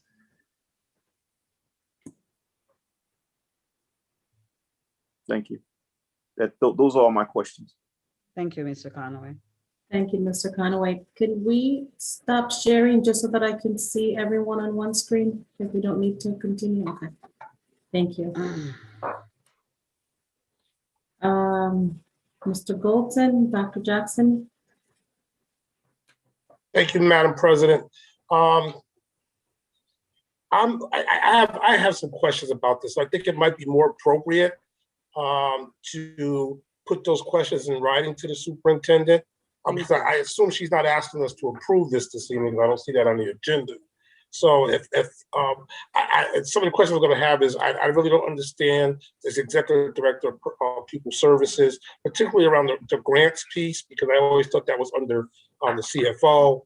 I'm looking at this, and it seems to be an upward move for the Chief of Youth and Community Engagement. I'm not sure if that's the case or not, but they're in the same line, so it looks like that's an upward move for that position. And then, of course, I have questions around what the Chief of Staff's role will be and who reports to that person, because it looks like everybody reports to that person at this point. So I have some questions around that. And of course, the cost. I would like to know what the final cost of this document would be. So, but I'll put those in writing for the superintendent. She don't need to try to answer it tonight. Thank you very much, Madam President. So may I say, but this particular one, Mr. Golson, Madam President, may I speak? Yes. Go ahead, the position of Chief of Youth, it just means that I evaluate those people. That's all that means. It's not like I am the evaluator of those positions. The ones you see in green going across, all those going across the top would be the superintendent's responsibility. They report to the superintendent directly. That means I'm responsible for evaluating them. So no one reports to the Chief of Staff? The communication and human resource. This person is in charge of coordinating the management of the organization. This person will be helping with the communication out, respond for those who are in charge of communication. And this person will also have other responsibilities added. Framework. Okay, that raises even more questions for me. Thank you. Please send your questions. Human resources, and human resources, marketing communication are two separate positions that will be reporting to the chief of staff? Among others, but for now, that's what I have under there as I All right. conceptualize the organization chart. All right, so I will put my questions in writing. Thank you, Madam Thank President. you. Mhm. Thank you, Mr. Wilson. Dr. Tracy. Dr. Jackson? Okay, hi, good evening. So I have a couple of questions that I'm pretty sure can be answered tonight since it's on the agenda. My question is I think that tonight, since it's here with us, we need to know what are the duties of the chief of staff? What is in the job description? I'd I'll like to certainly send that understand. to you. Can we hear, I think the community would like to hear that tonight. Because it's not in the folder. I would like to hear that. And I also would like to understand what is going to be the salary for the chief of staff. I would like to know, or what the range is. And I would like to know, so is the chief of staff going to be doing the communications, or are they going to be in charge of the person doing the communications? They're going to be in charge of the person doing the communication by way of evaluating those individuals. And as I say, other things that will be added onto that. This is just the way I conceptualize the organization at this time, and I will send to you. I don't have it in my possession right now, but I'll send to the board the job description of the chief of staff. We've always had a chief of staff. It was changed to deputy superintendent instead of a chief of staff. So it has not changed. Right, I But I'll understand send that you it, said I'll that. send it to you, Dr. Jackson. I'll send it to the entire board. I I understand don't that. have the description in front of me right now to give to you. Yeah. So then how do we know? So how are you going to, so this is before us as your organizational chart.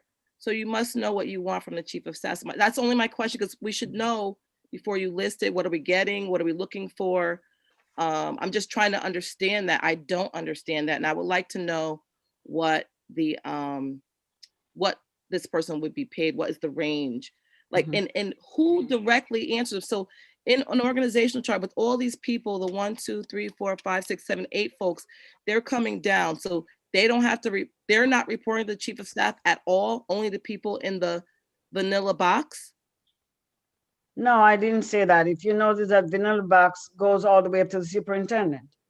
Those people are which could be shared with the chief of staff, but this is the way I'm seeing it right now.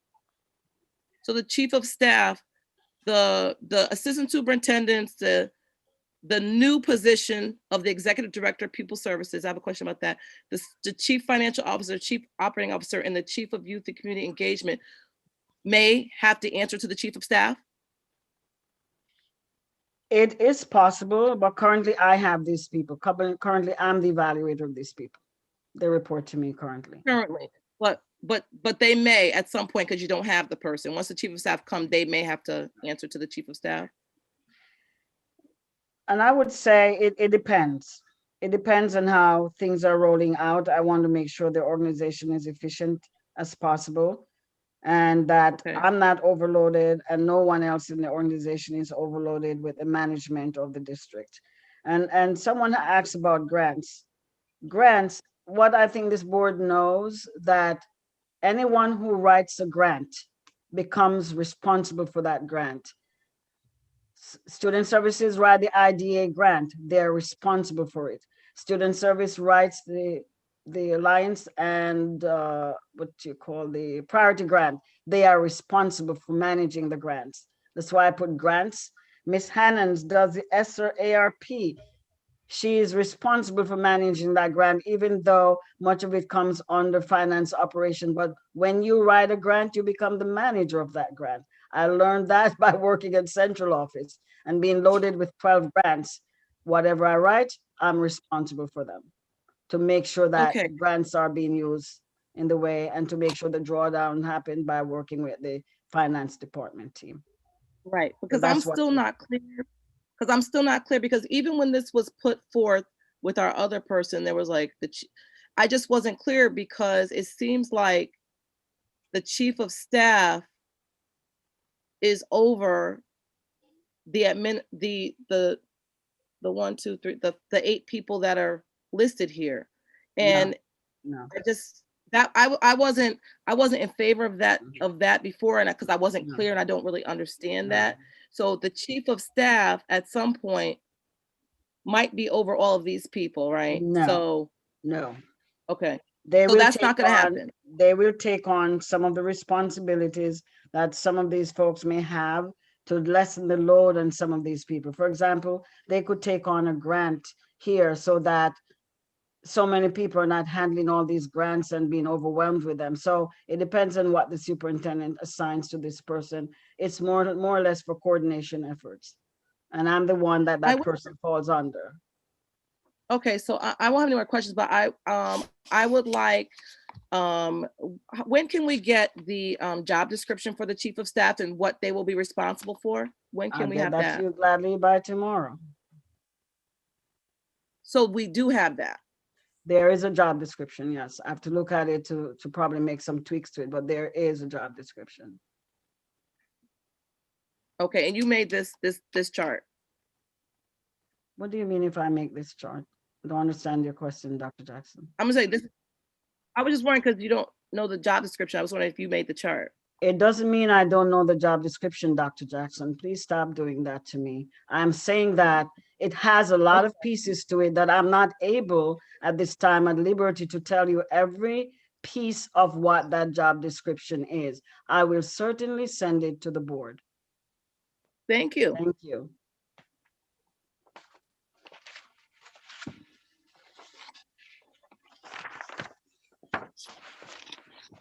All right, he's muted. Mr. Golson and then Dr. Joyner. Thank you, Madam President. So it's becoming clearer to me now. I mean, I still don't understand it, but it's becoming clearer to me what it represents. For instance, all of these assistant superintendents all the way across are all people. Underneath them doesn't necessarily represent people or even departments. It represents responsibilities that these people have. Or at least in some places it does. For instance, I don't see special education on here. Is that first of all, is that the politically correct way to talk about those services? Do we still call them special education? Do we have another name for them? Student services. What is it? Services. Student services or pupil services. So that's okay. where the executive director pupil Got services. it. Okay. Thank you. So this person already exists. We're just elevating this position. Yeah. Because this is Miss Jackson right now, Tiffany Jackson. Am I correct? All right, I'm sort of kind of understanding it now. Again, I would like to see a finance piece attached to this, showing what our current costs are and what the cost will be with this new org chart. When do you expect for us to vote on this? That's what I'm not sure if it is a vote from the board or it's just a presentation. I've been asking that question. So it's absolutely my opinion, it's a vote by the board. This is a financial piece here. This is a huge financial piece. And you that's certainly what I'm asking. If it's a vote by the board, I will make sure that I put the cost of the organizational chart to you. If I'm not sure what was done in the past, whether or not it was voted on or was just a presentation. That's what I'm saying. In my history here, we've always voted on an organizational chart, as long as I've been on the board. And I don't understand why we wouldn't. I don't understand the argument why we wouldn't. I hope that we all agree on that this would be a vote by the board. I will present my questions to you in the next day or two. I'll make sure I circulate to the rest of the board so they know what I'm asking. And I like to ask for the same from other board members. If you're asking questions, I like to hear the questions and see the answers. Thank you, Madam President. Thank you, Mr. Golson. Dr. Joyner and then Mr. Wilcox. I was getting ready to commend Mr. Golson for recognizing that this kind of in-depth questioning would be something that we would have to revisit so that we wouldn't be spending a whole lot of time in meetings, and that we could agree on a template that would help us understand the position, the function of the position, and the cost of the position, and how it compares to previous organizational charts. As a person that has some expertise in these matters, I would say that one, the board, what Mr. Golson has asked for is very reasonable, and it makes a lot of sense because we won't be bird walking, and we can get to the substance of the chart. There's an old saying that form follows function. And what Dr. Tracy has done is that if you think about the various functions of the district at every level, teachers teach, principals supervise teachers, they're responsible for the climate of the building, teachers are responsible for the climate of the classroom. Administrators have to evaluate people. It's a state requirement that all the principals and assistant principals have to be evaluated. And if Mrs. Red Hannans has 12 schools, that means that she has to evaluate 12 principals. And depending on the complexity of the evaluation, it can take a lot of time. Sometimes it gets to be litigious. And it really is a constant stream of decision-making and oversight. And so Mr. Golson's point that one, it would be clear, we want to clear what the function of each area is. Two, what the scope of each area is and how it compares to previous situations.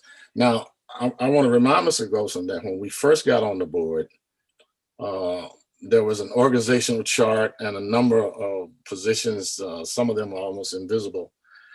And in this case, it's very transparent what Dr. Tracy is trying to do. It's also clear that all of the positions follow various functions in the district. And so I think that once she explains that to everybody, I think this is a reasonable board, and we'll understand that. And I think the elephant in the room, though, is to make sure that you have a staff that's diverse enough so that they can interact with the various constituencies across the district. And I don't think there's any criticism there, because if you look at this staff, this current staff, and if you look at the diversity and some of the other things, that is the case. And that doesn't mean that we rest on past laurels, but it means that we continue to try to make it work. So I'm hoping that Dr. Tracy can provide all the information at her next superintendent's report, and all the questions that we need to have answers. We should get them to her so that she will be prepared to answer them.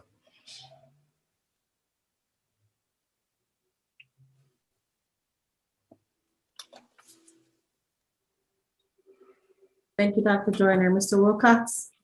Yeah, I'll be brief. I'm also, the Finance and Operations Committee would also be happy to pick this up at our meeting in 2 weeks if there's also remaining questions. Some of the things that I'm picking up are as the board members are requesting summary of what the changes are over current costs of these changes and job descriptions of any new positions or positions that haven't been filled in years. So just wanted to mention that that's also an avenue that if there's still remaining questions in 2 weeks at our next meeting, please feel free to send them to the committee members and Dr. Tracy, and we'll discuss it there. Thank you. Thank you, Mr. Wilcox. Any further discussion on the org chart? Please continue, Dr. Tracy.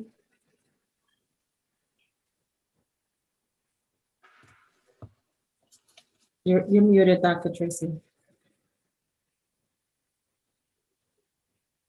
Thank you for your questions, and I'll go back and share what members of the board have asked for, and I'll bring it to F&O, but I wanted to bring it this evening so that there can be some discussion on it, not for vote this evening, but just that the board sees how I'm thinking, and you have all the right to ask the questions. So thank you so much for doing that.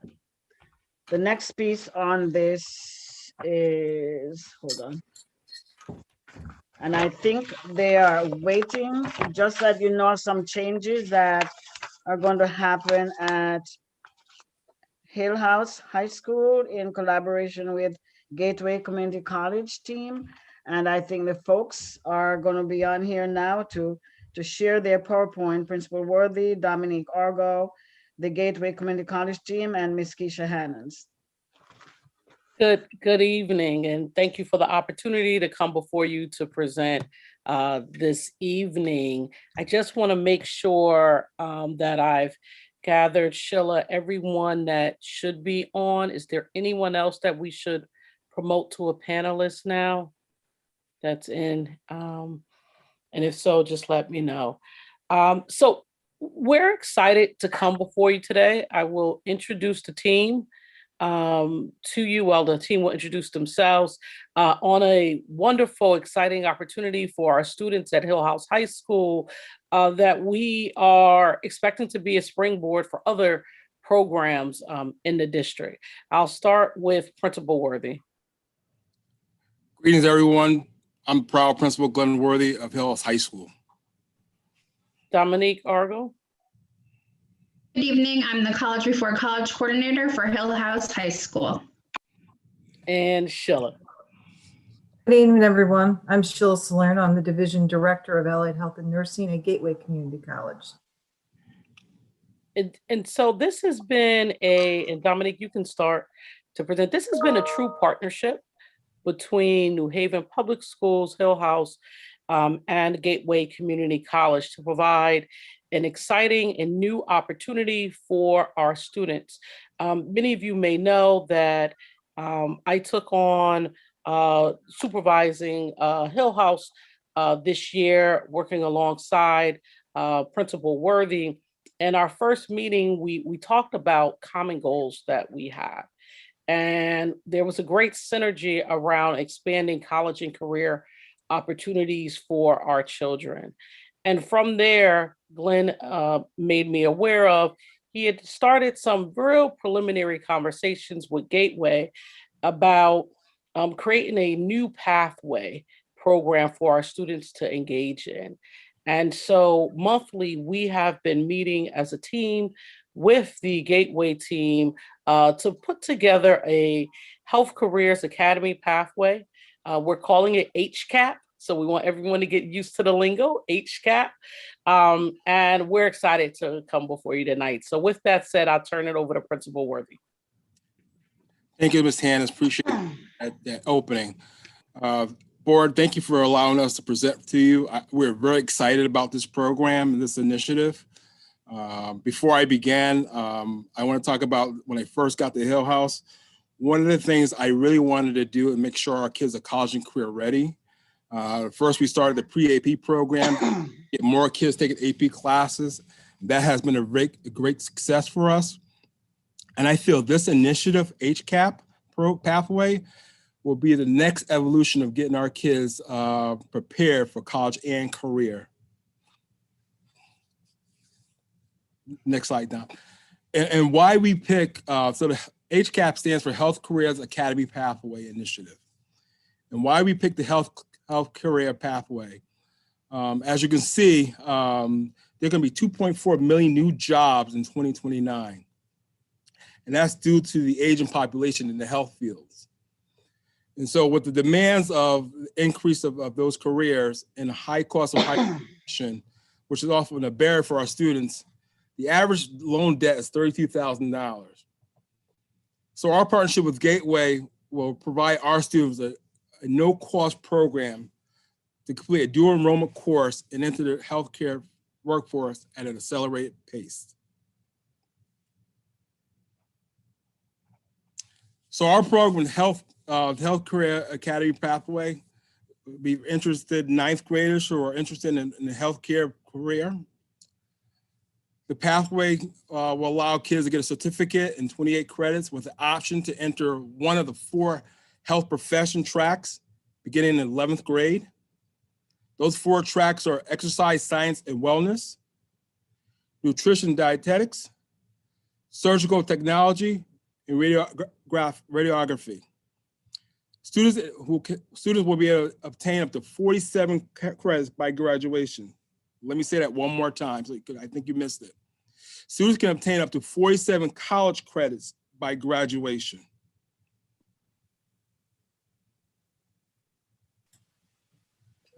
And so I'm going to take over here.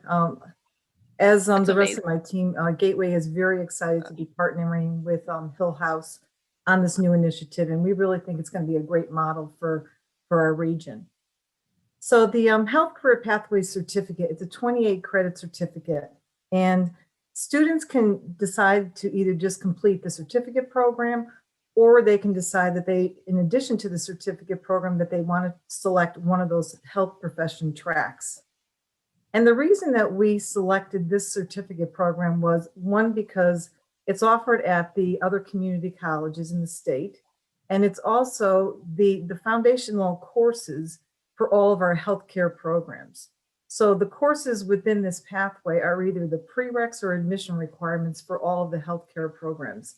So we're just starting with 4 tracks, but it can lead students into other healthcare programs too.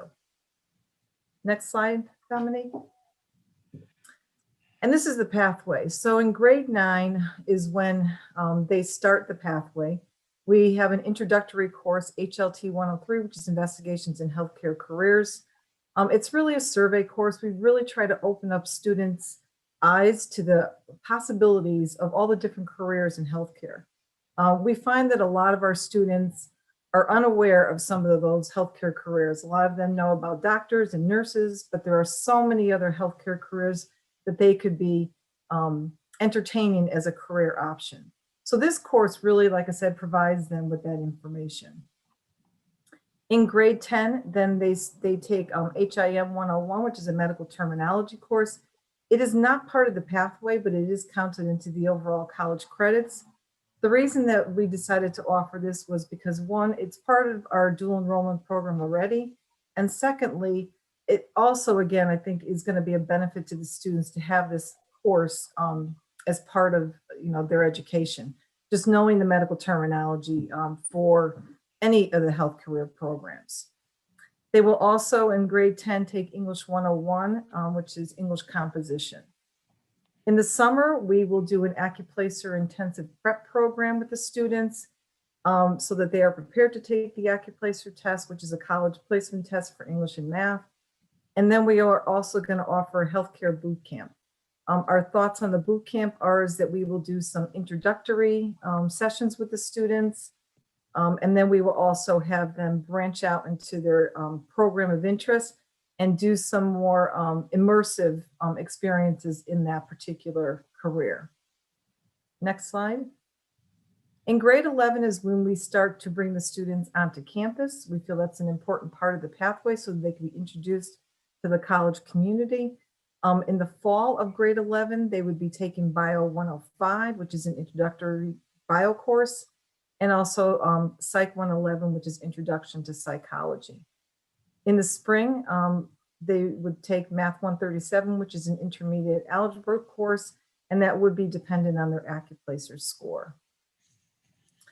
And then in grade 11, they would also be taking some, they might start taking some program courses if they have chosen one of those 4 health career program tracks. In grade 12 is where we would have the students totally on campus.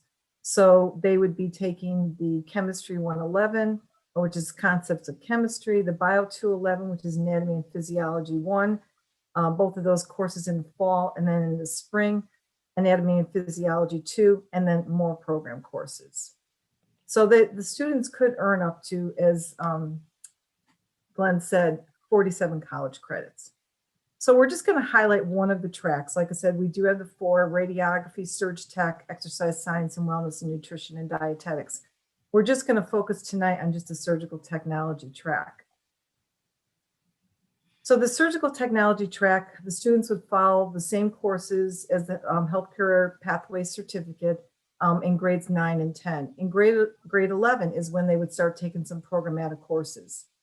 So as you can see, for the Surg Tech program, the first semester of the Surg Tech program is all general education courses.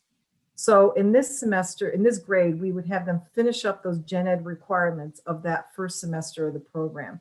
So in addition to the bio and the psych, they would also be taking CSA 105, which is an Introduction to Software Applications course. And then in grade 12 is then and then also in that fall semester, they would actually apply to the Surge Tech program. There is an application to the program. It opens up in the summer and ends at the end of October. So the students would actually, submit their application to the program. And then in the spring semester is when they would actually start surgical technology courses. In addition to, if they chose to finish up the certificate program, they could continue with that, and they would take the Bio 211 and 212.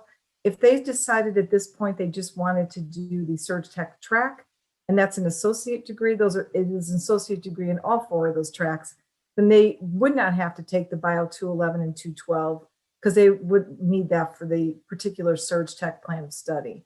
So in the spring semester, they would be taking the SUR 109, which is the microbiology for surgical technologists, SUR 110, operating room techniques, and SUR 111, which is operating room skills seminar. So they would actually be in the labs and at the clinical sites in the surgical technology, in the ORs, for the clinical sites. Next slide. And then they would finish up the associate's degree their first year post-graduation. So the summer after they graduate, they would take an elective. And then in the fall semester, they would continue on in the Surge Tech program with the remaining surgical technology courses for the fall, and then the spring semester, and they would graduate 1 year post high school. Next slide, I think goes to Dominique. Well, actually, yeah. So here you see the timeline. We had our parent-student meeting last week. Applications has been sent out. We may start interviewing starting next week, and hopefully by the June 11th, students will be notified that they're into the program. In fall of 2021, they'll be having their first course.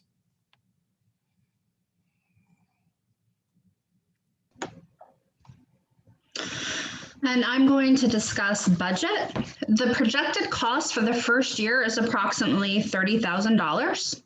This is for the Gateway Coordinator and Liaison, wraparound services, textbooks, and the approximate cost for the first cohort to complete the program is about $340,000.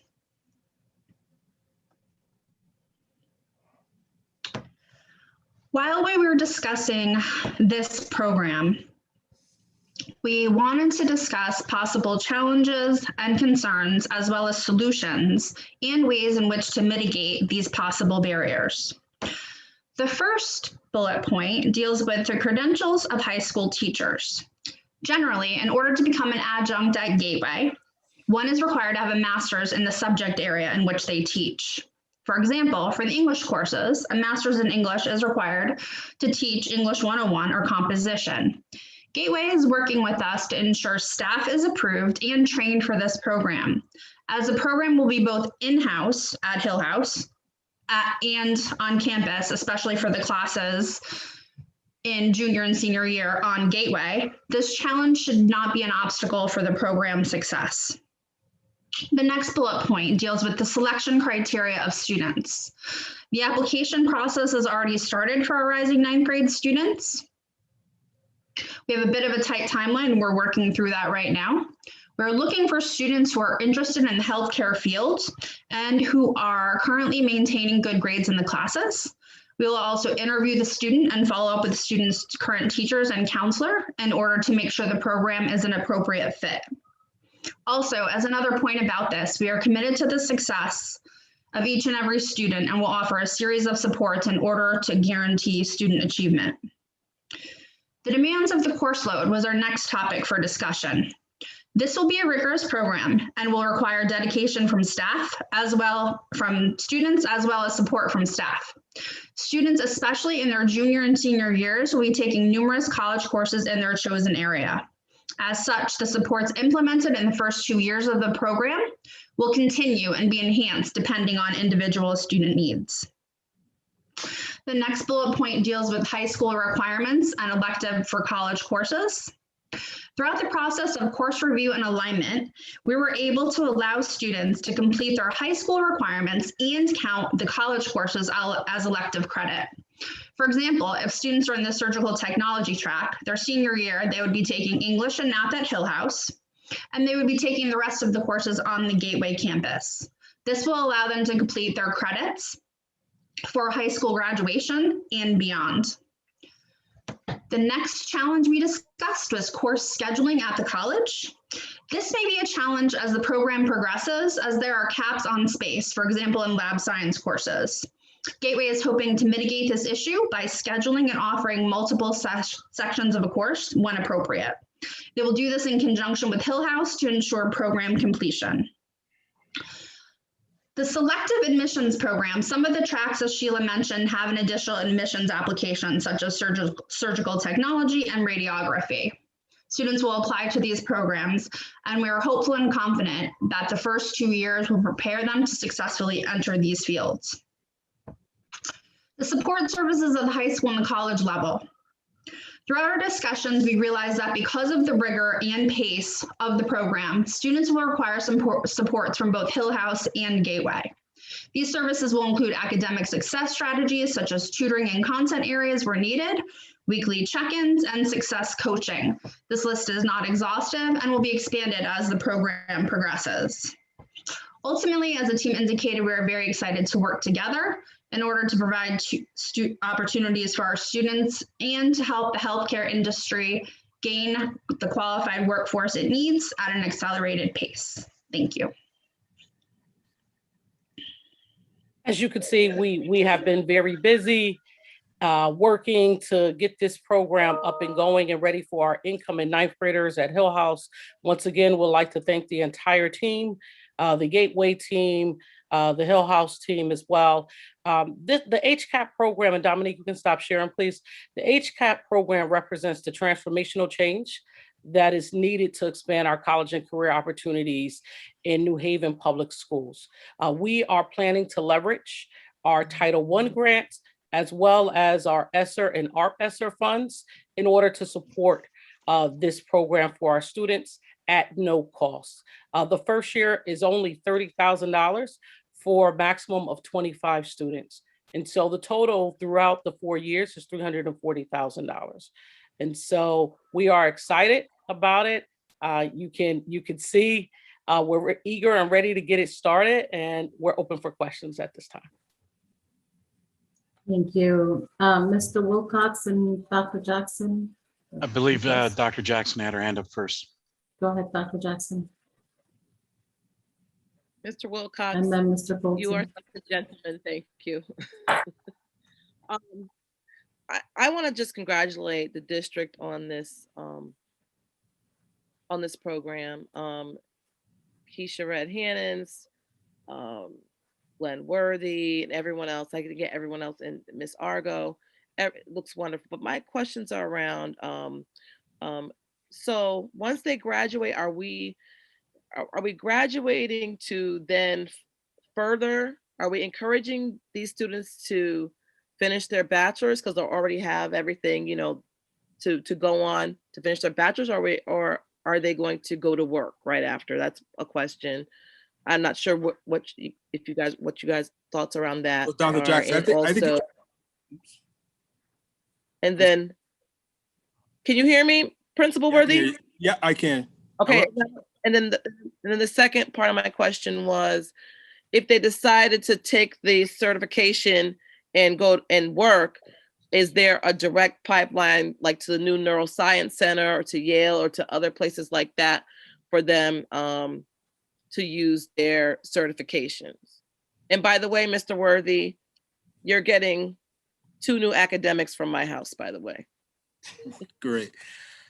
So I think that's the beauty of this program. I think is the kids is their option, right? I think we have expanded their option. They can go right to work after high school, or they can take it and get a 4-year degree with it. So I think it depends on the student themselves. I think we just gave them options right now. Okay. I'd just also like to add too that, yes, with surgical technology, they can there's a high demand for surgical technologists right now. We have an extremely strong partnership with Yale New Haven Hospital, and they are one of the original funders of our SurgTech program because of the shortage. So students could go right to work and really make a very, a good salary, just coming right out of work, and especially working in surgical technology. But we also have articulation agreements with four-year universities for the nutrition and dietetics, exercise science and wellness. Each one of those, we have a strong articulation agreements with our university partners. So as Glenn said, they can really choose. It's not an either or. It's like they can choose to either go into work, start making some money. It's not saying that they still can't continue on their education and get that baccalaureate degree. We highly encourage that. And we have strong partnerships with all of our university partners so they can achieve that. Thank you so much. And just what's the cap of students you will accept? This year, we're accepting 25 students into the program, a maximum of 25. Thank you.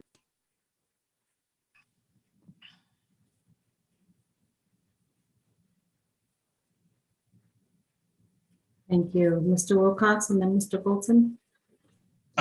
Thank you. This is the second time I've heard this presentation. I was lucky enough to hear it also in the last Teaching and Learning Committee meeting. I like the proposal and the plan and everything then. I like it even better now. I think this is great. As somebody who works at universities around health programs, it's especially nice to see something that sets up our students for immediate employment, but also that'll also connect into a variety of colleges anywhere. I can't imagine a school wouldn't be interested in these students that are coming out of high school with this kind of background and this kind of training already. So I think that that's great. I think one thing that is useful would be, we have so many of these types of programs in the district, different trade programs, different ways people can earn certifications, other college programs, that it would be really great if we could find a place, if there was a place on the website, maybe it's there and I haven't found it yet, that kind of outlined all the different possibilities for our students. I know there's people working on other certifications for OSHA training, construction fields, and emergency medical response type things. So I just think it'd be great if we had either a presentation or a place where the public could see this. Sometimes I have conversations with folks and they're surprised at some of the possibilities that some of our students have in various ways in the programs. So I think that that'd be great if we could have a place where we could see that, just like I can go in and see all the, where the sports are located throughout our schools, and also like the arts programs, et cetera. So thank you very much. Thank you, Mr. Wilcox. Mr. Bolton. Thank you. I like to ditto Mr. Wilcox's comments. It was basically pretty much my question is, first of all, I think this is a terrific program. I'm looking forward to seeing it be successful. I was wondering if it was in addition to or replacing the Gateway to College program that we were doing. I haven't heard much talk about that lately, and I wonder if we're still doing that. And I'd also like to, as Mr. Wilcox said, have some sort of documentation, someplace on the website where we could reference all those programs, so we could continue to brag about our school system, especially when people come to us and say, I don't want to go to a certain school that they got accepted to through the lottery. So just a quick, I just like that question answered fairly quickly, and I hope that we follow up on Mr. Wilcox's recommendations. No, this doesn't replace Gateway to College. This is a totally different program. Does it still exist? I'll defer to Dr. Tracy, I believe so. Yes. Thank you. Thank you, Mr. Bolton. Dr. Tracy, you're muted. Matter of fact, we have 28 students graduating from Gateway Community College coming up. So that's a success there, 28 students. So that program is still continuing? It still goes on, yes. Okay. It's a grant funded position, so grant funded program, so it's still going on strong. Yes. Thank you, Dr. Tracy. Mr. Conaway? First of all, congratulations for those 28 students that will be graduating from Gateway. Job well done. And that is a program I think that we certainly continue to need. We continue to need it. The other thing is that congratulations to Glenn Worthy and his team, Keisha Hannas, and the Gateway staff. That I think this program is well needed. I can't wait, and I want to do what I could to make it successful, because I'm already thinking about expansion to other schools, particularly the alternative schools, and for those students who don't always get a shot for this type of activity. So, and I too did what Darnell Golson and Mr. Wilcox talking about, finding a place for this on our website, because we do have some very, very, very, very good programs. And people are surprised when they find out the things that we have. I think sometimes we don't do ourselves justice. Maybe, that's why when you're talking about having somebody doing community service and marketing, I think that's where that would come in, a marketing and a communication person. So thank you. Keep up the good work.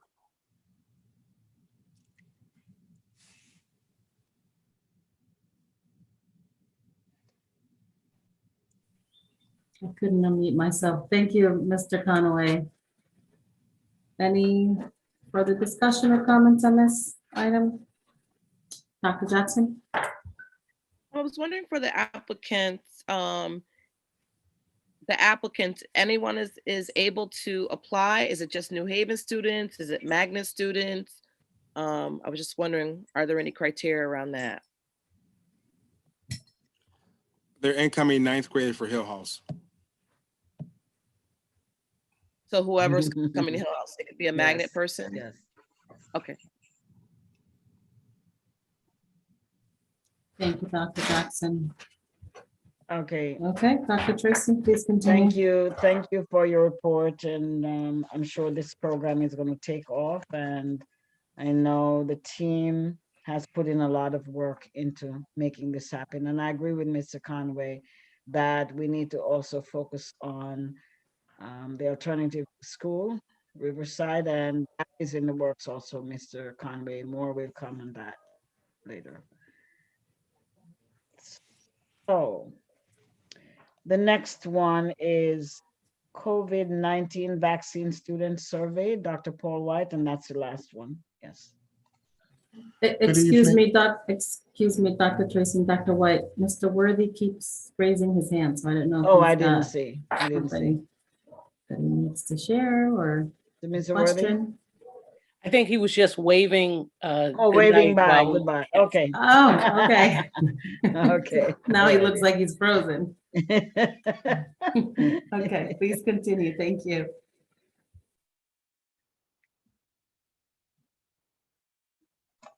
Good evening, board.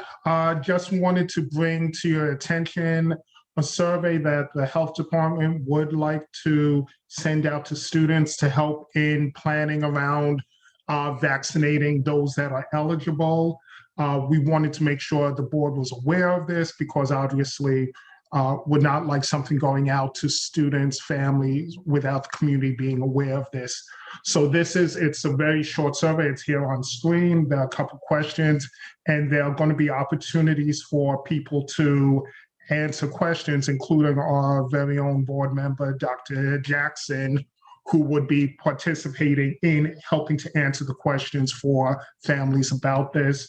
So there no action is necessary. It was just for informational purposes so that you are aware of this communication that's going out. And of course, we will be working to establish vaccination clinics with the health department and our health partners the same way we did with our staff. We've already begun those, but continuing them as the age for vaccination drops.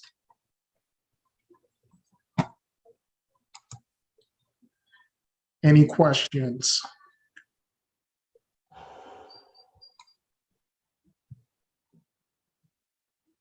Okay, then thank you, Dr. White. That's my final report. Thank you so much, board. Thank you, everybody. Thank you. Seeing no questions or discussion, we'll move on to the next item, the students report. Is Mr. Fiore still on? I don't see him on.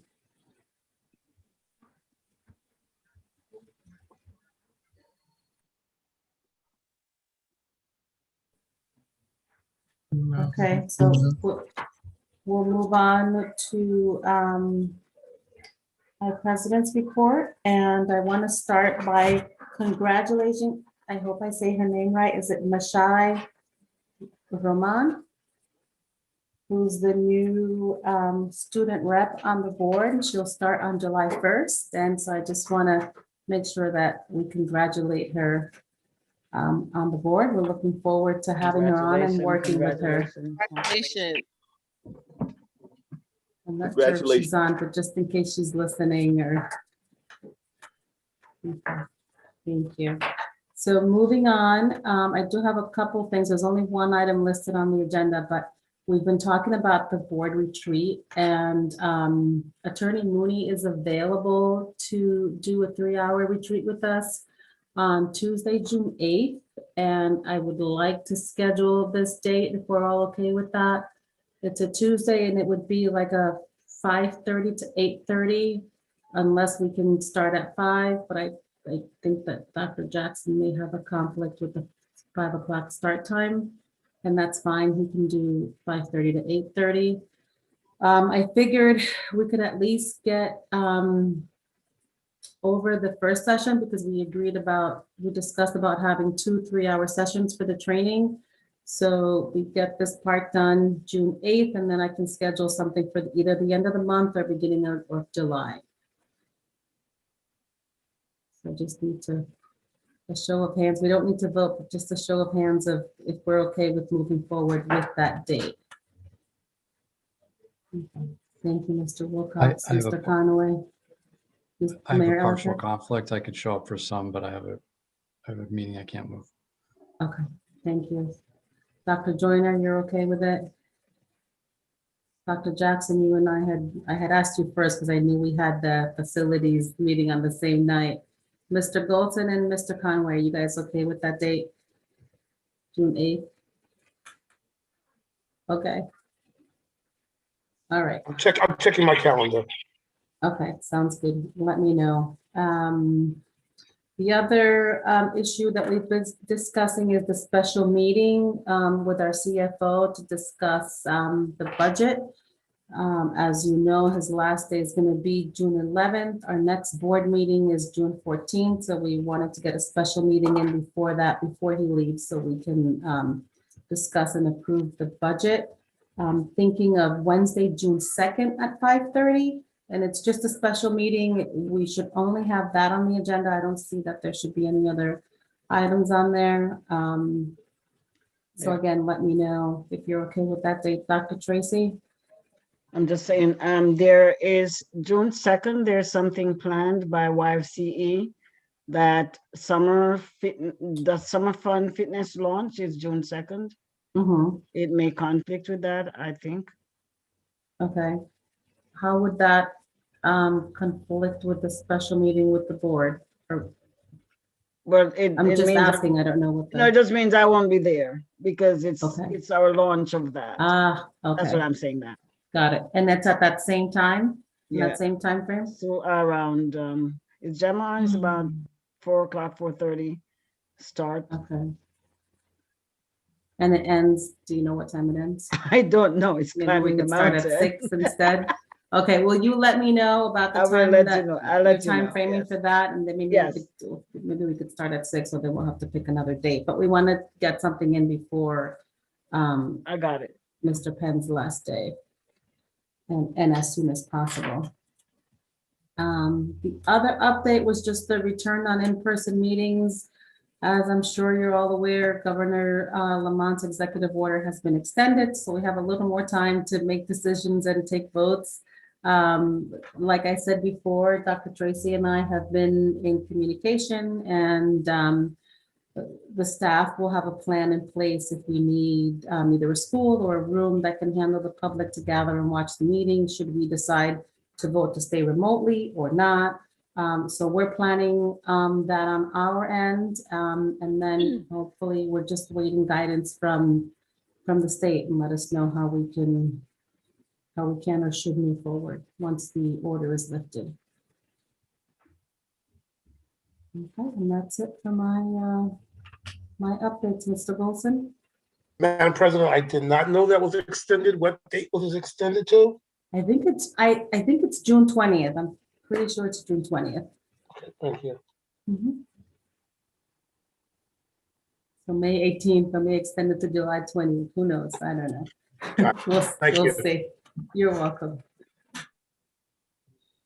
Okay, and seeing no questions or discussion, we'll move on to the Head Start report. Mr. Wilcox? Thank you. And I'll just briefly say before I say anything else, I had the pleasure of meeting our new student board rep at the announcement, and she is wonderful, just like our other student board reps. I think she's going to be great in the position. So had a chance to meet her, just wanted to let you all know that. Briefly on the Head Start report, just to let you all know, planning, we did meet last week. Planning is continuing for the possibilities of adding a health center into the Mayo School, and they're looking at costs and things like that. There is funding, carryover funding that we can use. Head Start's aware and they're supportive of the idea, but they're still trying to figure things out. This isn't something that would be live, ready to go by this fall, because it would require outfitting a clinic space, but they're still looking at that and planning that out. So you'll be hearing more about that. And then just as a reminder, we're going to be having a giant recruiting push. So information will soon be forthcoming. It's going to be difficult not to know that there will be spaces available in New Haven Head Start programs. You're going to be seeing it on buses and information going out. We'll be reaching out to all manner of community partners, churches, friends, family, whomever, to put the word out that there are plenty of spaces for New Haven Head Start.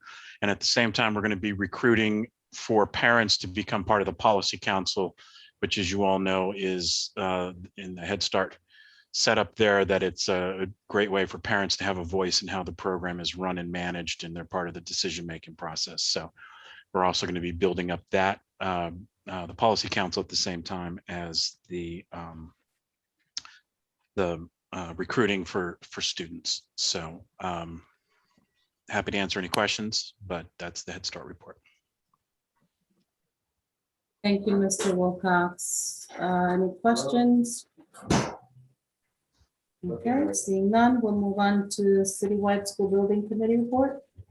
I'll be brief with this as well. The Citywide School Building Committee, Stewardship Committee met last Thursday. The materials and the draft minutes are posted on our website for that committee, and I recommend you take a look at that. Amongst the different things that are offered there, there's also the stewardship report, which is a report on various capital projects that are in the process of being planned or bid on, or that they're in the process of trying to find, connecting up with planning and architecture for some of those things. So highly recommend you take a look at that, and that's that report. Happy to answer any questions. Okay, seeing no questions or discussion, we can move on to Finance and Operations report. Mr. Wilcox. Okay, in addition to the things we've already mentioned, this is here listed as an update on the Tinley agreement in Finance and Operations. And it's also was in your packet tonight, an information only item that the superintendent approved an amendment to the agreement with the Tinley law firm to increase the total cost up to $19,872.50. The backup for this information was in our board packets. I think it's also on the website for tonight's meeting, and if it's not, I request that it is posted there within the next, 24 hours, just so that public is also aware with the supplemental materials that provide the backup for that information only item. If there's any questions, I'm happy to try to answer them or refer them to Dr. Tracy. Mr. Goldson?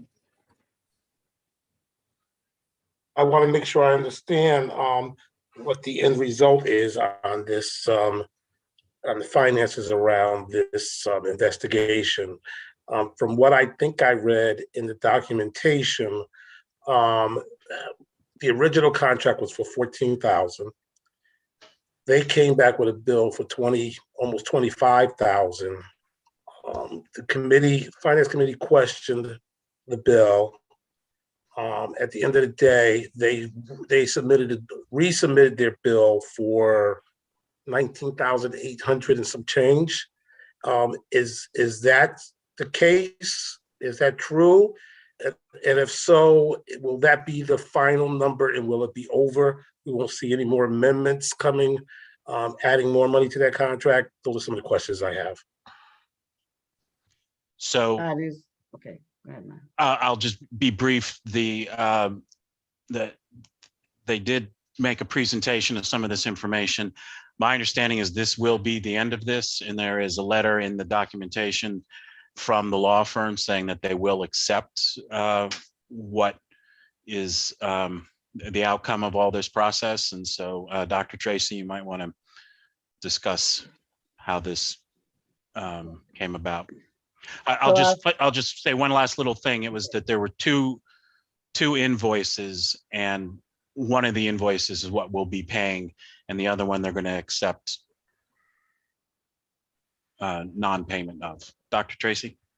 So you're correct, Mr. Matthews. The last meeting we had, board members had asked, I think it was Mr. Golson, that he asked some questions, and we went back, and Mr. Alexiadis, Attorney Alexiadis, spoke to the law firm, and they were willing to accept from us what we say we could pay, even though we know they did the job. And so they're accepting this as final payment. And that's it. And their letter indicates that. And what is this? Is it the 19,000? The 19,000, yes, yes.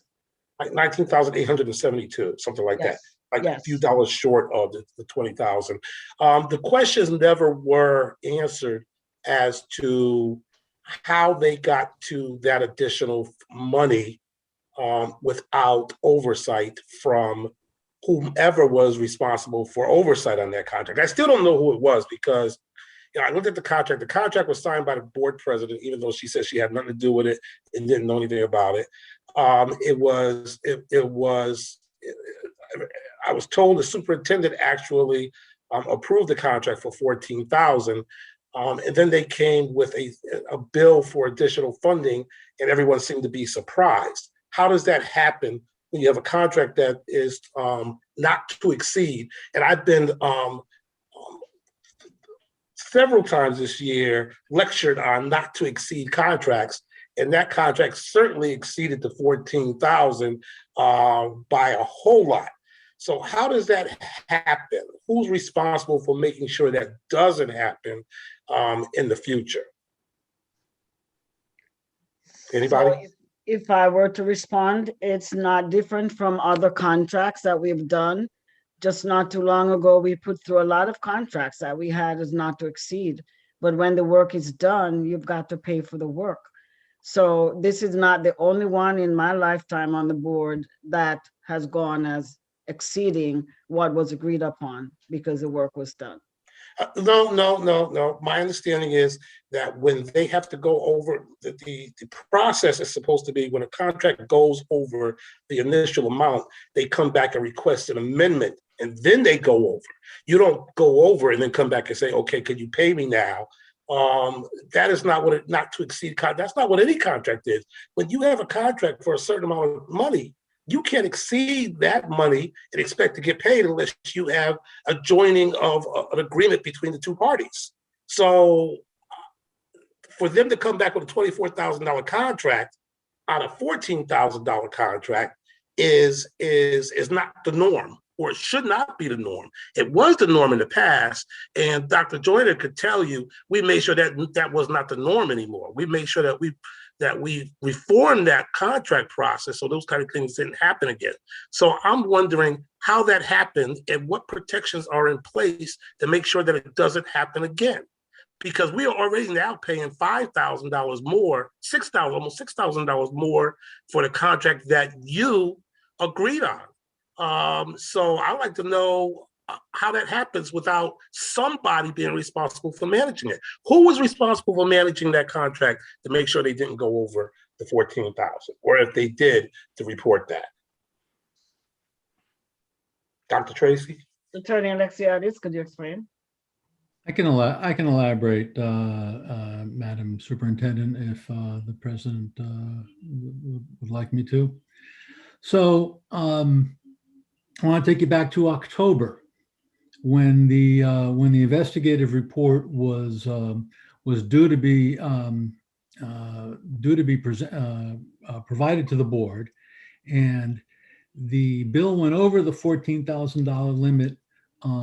And you can see that in the detailed billing provided. In the last 3 days of the work before the report was rendered, it went from $14,000 to the $19,872, basically on several days of full-time attorney work completing the report. I was advised that they would go over the bill at about that time. But given the exigency of the circumstances, the report was due there, and the urgency, including many board members asking for the report to be rendered as soon as possible, it was not reasonable to call a timeout on it all and go seek an amendment. Now, as it happens, other law firms have, the district has come back and sought approval for amendments for other law firm contracts. But my recollection of those is that it's typically for unbilled amounts. The difference is this wasn't billed until after the fact. There were two invoices rendered, one for the work up to the rendering of the report, which went over the last 3 days before the report was rendered. And then the second bill was for work that was not contemplated originally, but that the board required the attorney's appearance at board meetings and the attorney's review and response to the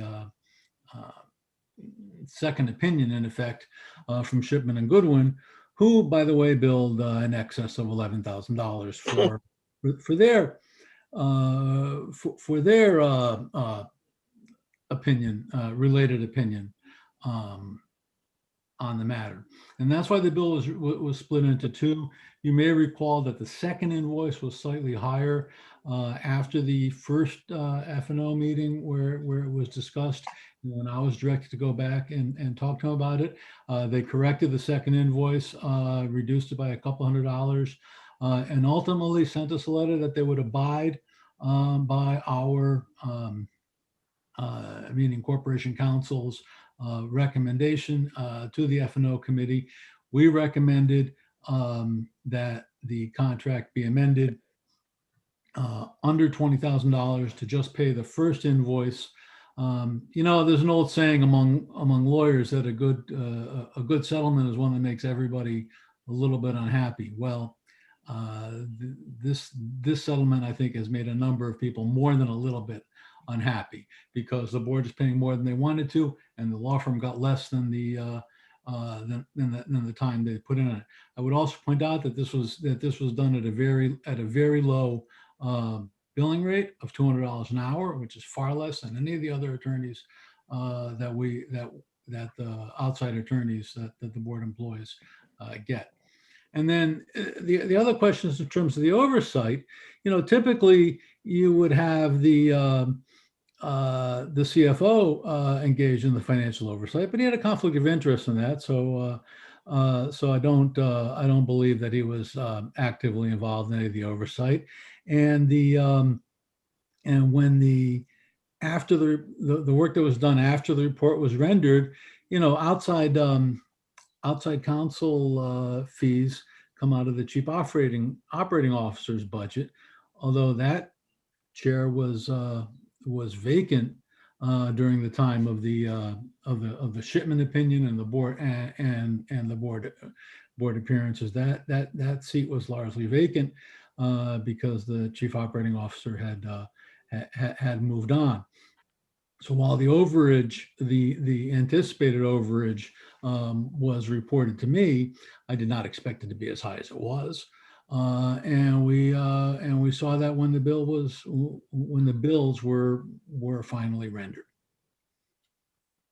Madam President. Mr. Bolton. Oh, Hey, hold on, Mr. Bolton. Dr. Yes. Joyner has a hand up And by the first. way, Madam President, I can answer any other questions that the board has. Thank you. Thank you. Dr. Joyner? You know, I really think that we need to try to figure out a way that we can deal with this as well as even larger financial matters. And one, we have had uneven terms of CFOs, and that's problematic. And if we can have a consistent presence in that office, then that will help deal with some of it. The other part is that we need an early warning system so that when we have contracts that have limitations, that one, we tell the vendor that, listen, this contract will pay X amount, and that's what, can you do the service for this amount, so that we don't have any surprises. And then if it gets to a point where the board adds to it, for instance, in terms of the total legal cost, other board members ask for the opinion of Mr. Mooney, which cost us more money. Personally, I didn't think that opinion was needed, but again, you know, I'm a member of a board and majority rules. So there are some greater costs, and this is certainly something that we needed an early warning system on, so that at least if it was going to go over, we would know how much and what we were paying for.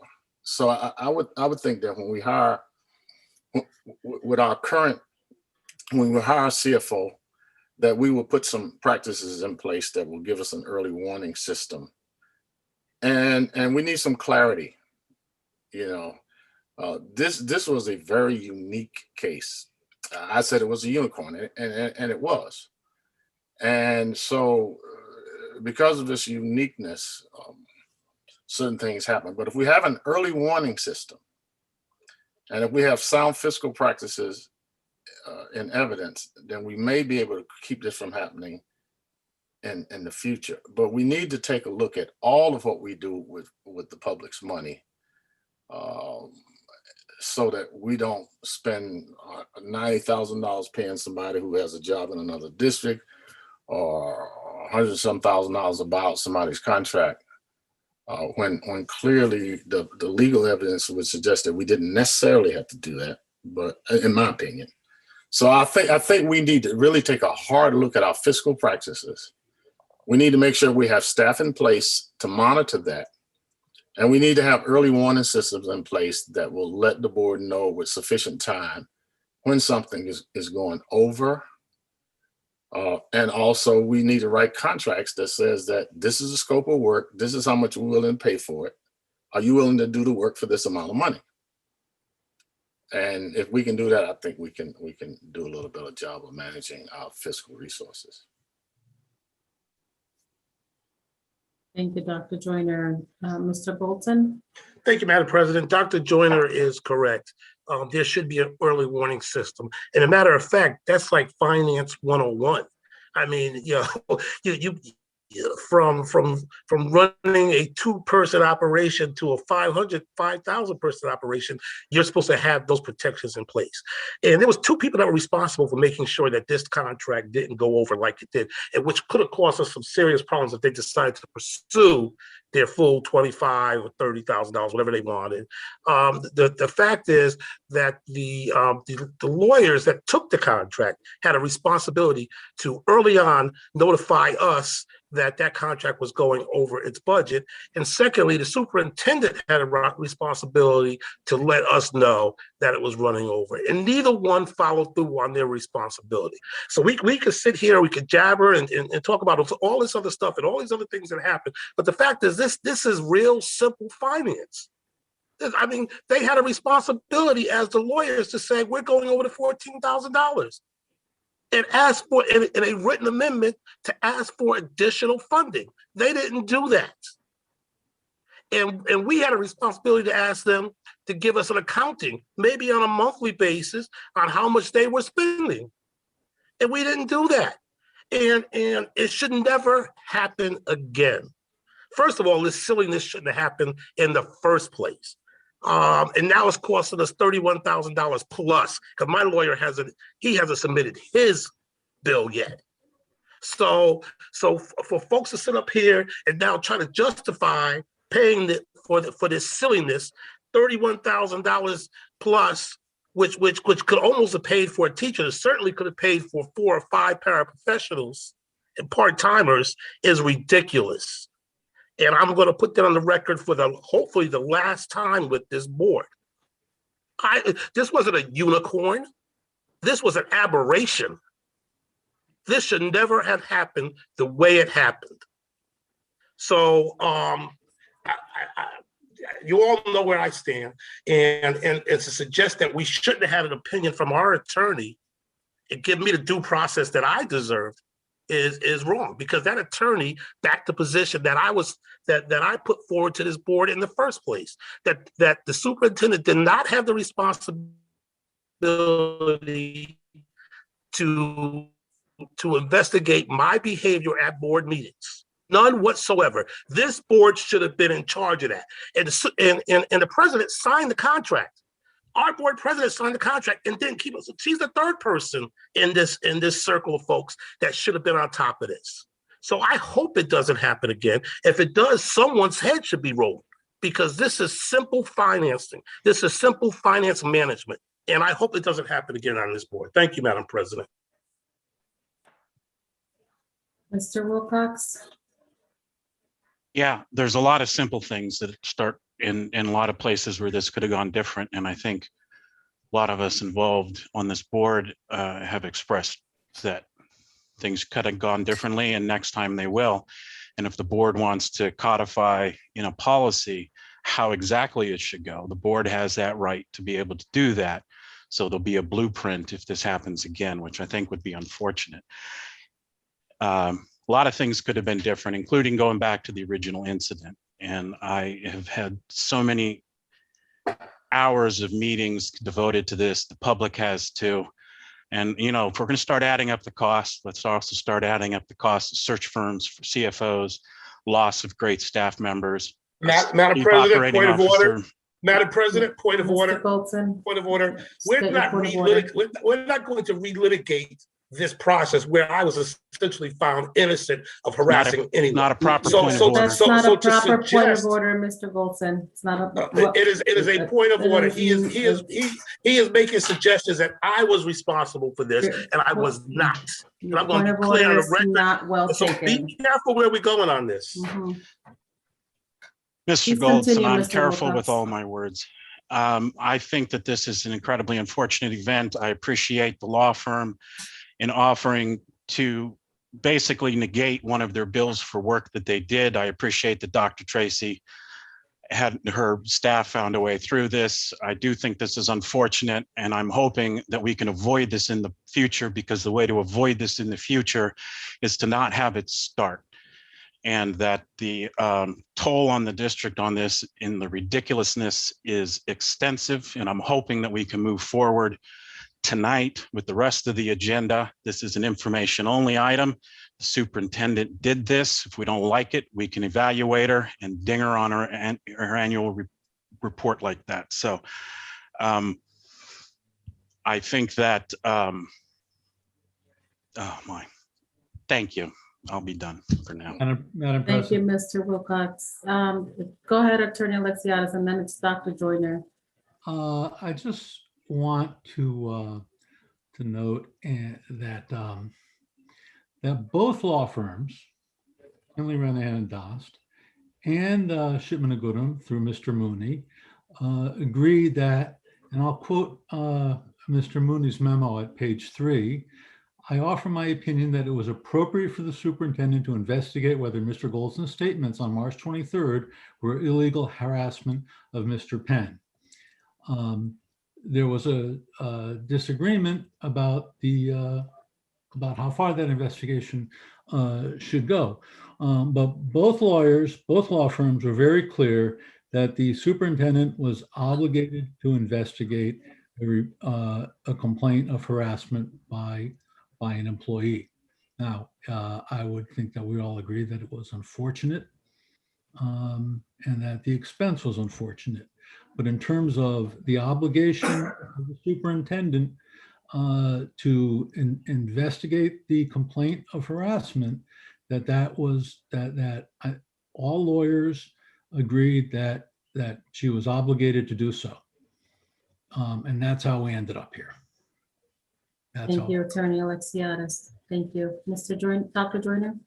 And I hope that we can move forward, because if you look at labor law, any executive has a responsibility for investigating reasonable complaints of any type of misconduct by their peers or even their supervisors. And if the person doesn't do that, then they are subject to legal recriminations. Secondly, if we really are serious about this, then all we have to do is read our bylaws, obey them, read board member ethics, obey them. And if we make a mistake and we get too carried away with discussions and we stepped out of line, apologize for it. And to make sure that we try to do better the next time. Because we're all volunteers, we're doing our very best. We're putting a lot of time into this at a very difficult time in our country's and our state and our city's history. And we're trying to preserve as much of the money as we can to go directly to students. And so we shouldn't be insulting each other. We shouldn't be questioning people's competencies. And we also have a responsibility to do the background reading so that we will know answers to questions regarding positions and so on and so forth. That's our responsibility as board members. So if we're responsible board members, then we won't have this problem going forward. And if we respect one another, we won't have this problem going forward. And I would hope that we do it. And I remind you that, people, we would have had less costs if someone had not asked for a second opinion from Mr. Mooney. And there are other more expensive items over the past 6 years that have been problematic. And we need to stop that. And we need to have a consistent CFO that we respect and that we support when they're doing it right. And we need to have policy in place that will give us an early warning system and that will allow us to spend the public's money in the most efficient way possible. Thank you, Dr. Joyner. Mr. Goldson, was that hand raised from before or? No, it's new. It's new, Madam President. Go Thank you.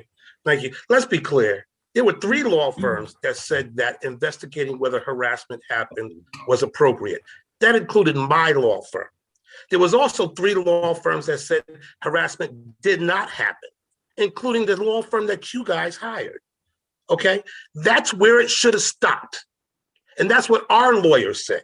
That's where it should have stopped. And if everyone here on this board and the attorney that we hired checked the bylaws, read the bylaws, understood the bylaws, they would have, and Robert's Rules of Order, they would have understood that going past that point was inappropriate.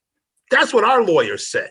The lawyer that we pay for that didn't have an opinion, that wasn't investigating me or anybody else, who was being fair and reliable for us. And he said very clearly that the investigation went too far. There's no question about it. There's no argument about it. The bylaws and Robert's rules say that it went too far.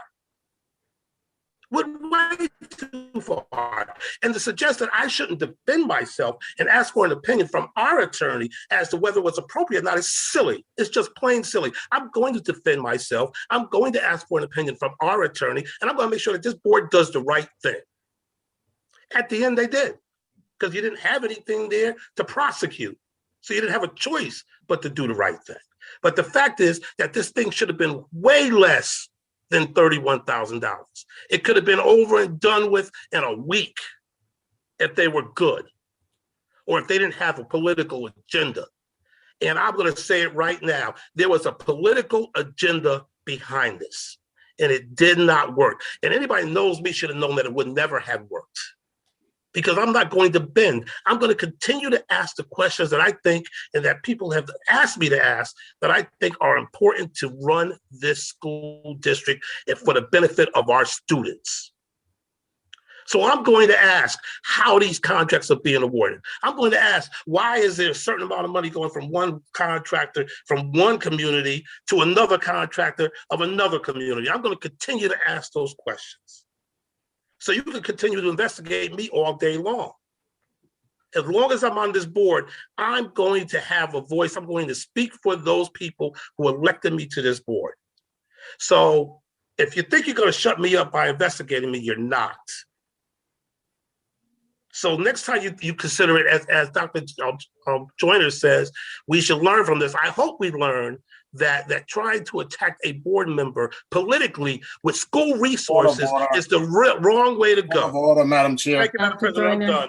There's absolutely no evidence that anybody engaged in any kind of conspiracy to attack anybody. Rather, maybe Mr. Ben, maybe somebody wanted to attack him, but clearly no one has attacked a board member, and no board member. Madam President. So, Thank you, Madam President. Thank you. Madam President, Board of Order. President,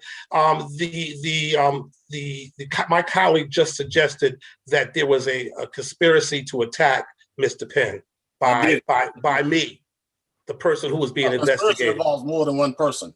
Okay. So Madam President, Madam President, I would hope that you would stop those personal attacks, stop these board members from making personal attacks on me. Thank you, Mr. Bolton. Like talking about your kids. Dr. Joyner. What was that?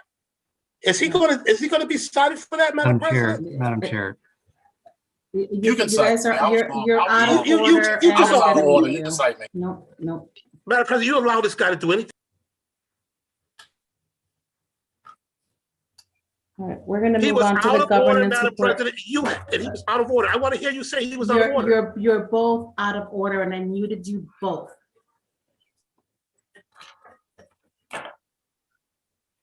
We're moving on to governance report. Dr. Jackson.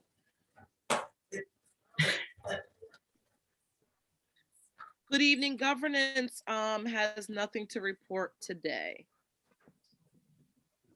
Thank you, Dr. Jackson. Facilities naming report. Just a quick update. The facilities naming committee is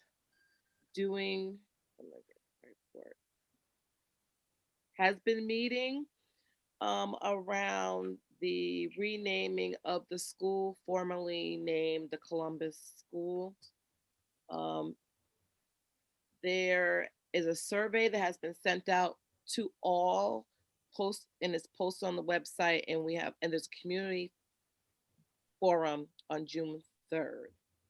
So the survey basically is just asking what you want to, it's about the naming process, and it also gives people the opportunity to send in a name to be vetted by the committee. So look for the community forum, which is going to be on June 3rd. Thank you. Thank you, Dr. Jackson. Teaching and learning report, Dr. Joyner. Let me apologize to the citizens of New Haven for losing a little bit, but I think if you read enough press, you might understand why. TL meeting. Before I get started there, part of teaching and learning is having a curriculum that helps students understand this country's history and its heritage, and the fact that we live in a country where our national motto is e pluribus unum, out of the many, one. And we neglected to discuss the whole notion of Italian Heritage Week. And we're gonna have to revisit that. Italian Americans have played a phenomenal role in building this city. In fact, I would argue that Italian educators were a bridge to education of Southern migrants and immigrants from the Caribbean, and people like Gene Vitelli and Jerry Tarazzi and Red Verderam and Bob Conti were people who understood the difficulty of being a person in a strange land.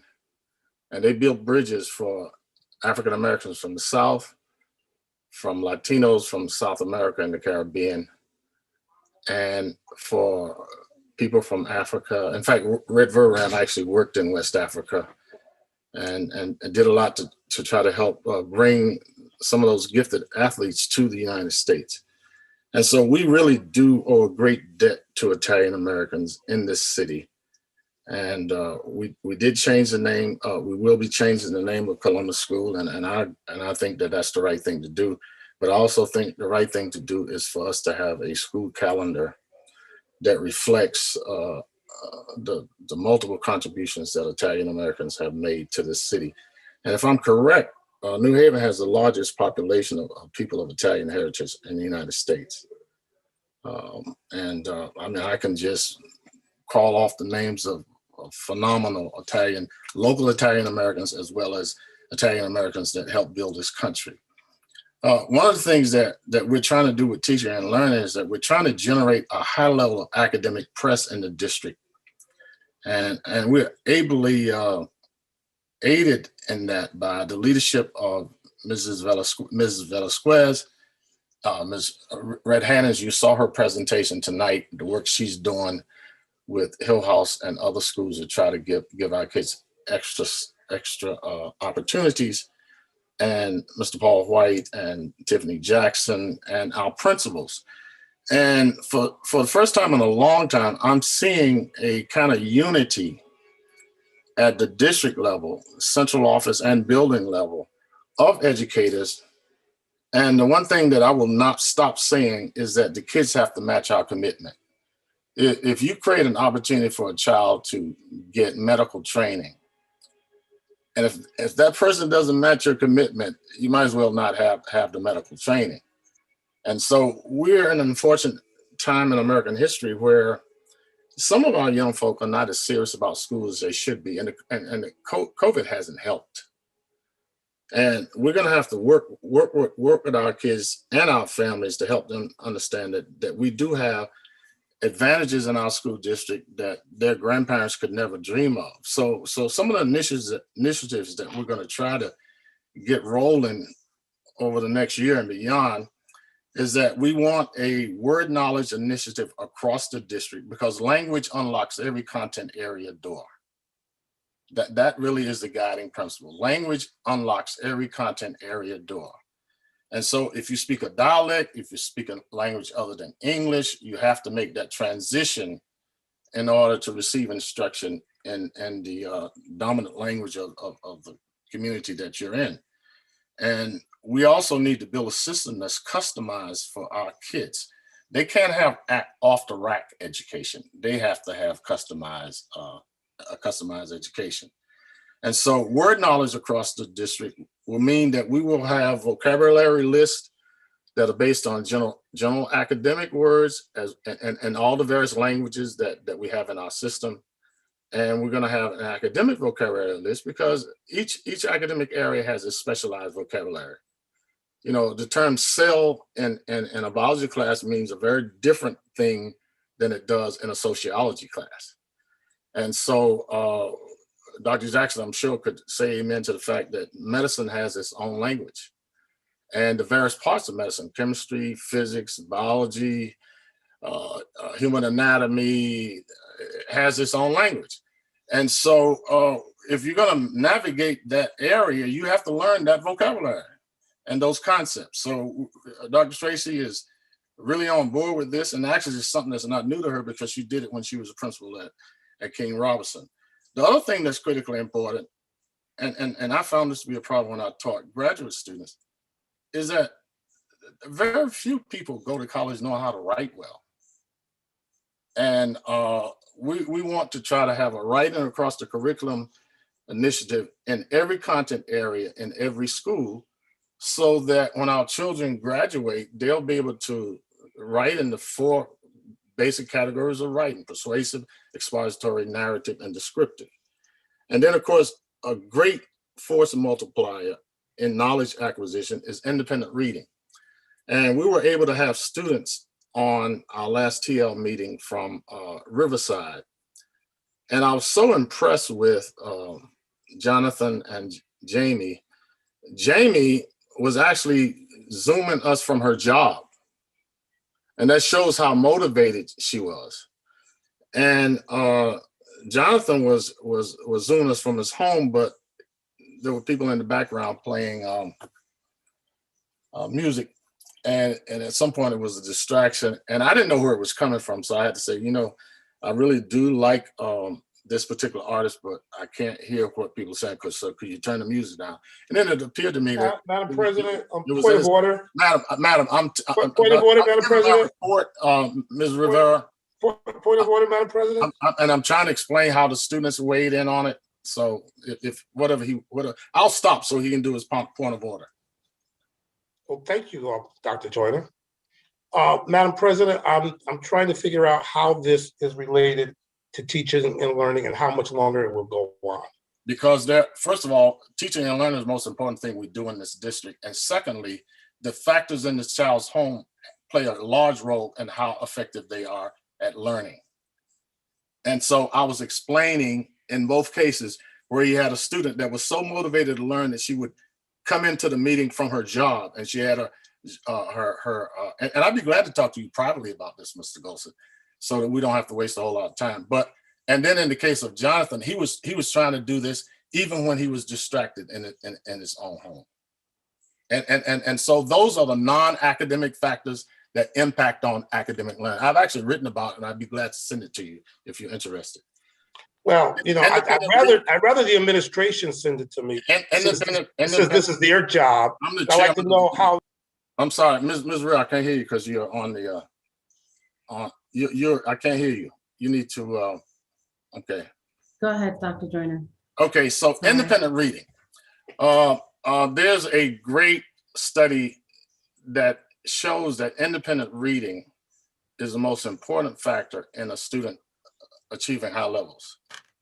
And it doesn't even tell you what the student has to read, but simply by reading widely, students expand their vocabulary, they expand their thinking skills, and so on and so forth. And then, of course, the last piece is critical thinking. I think that we know enough about what's going on in this country to know that about half of the country does not think critically. That's why people don't take the vaccines. That's why they make up stories about QAnon, and they think that the election was a hoax and all those other things. So one of the things that we're trying to do in the district is that we're trying to, and I have to thank Mr. Conaway for this, we're trying to hear directly from the students themselves. We're trying to hear directly from teachers. We're trying to hear directly from administrators.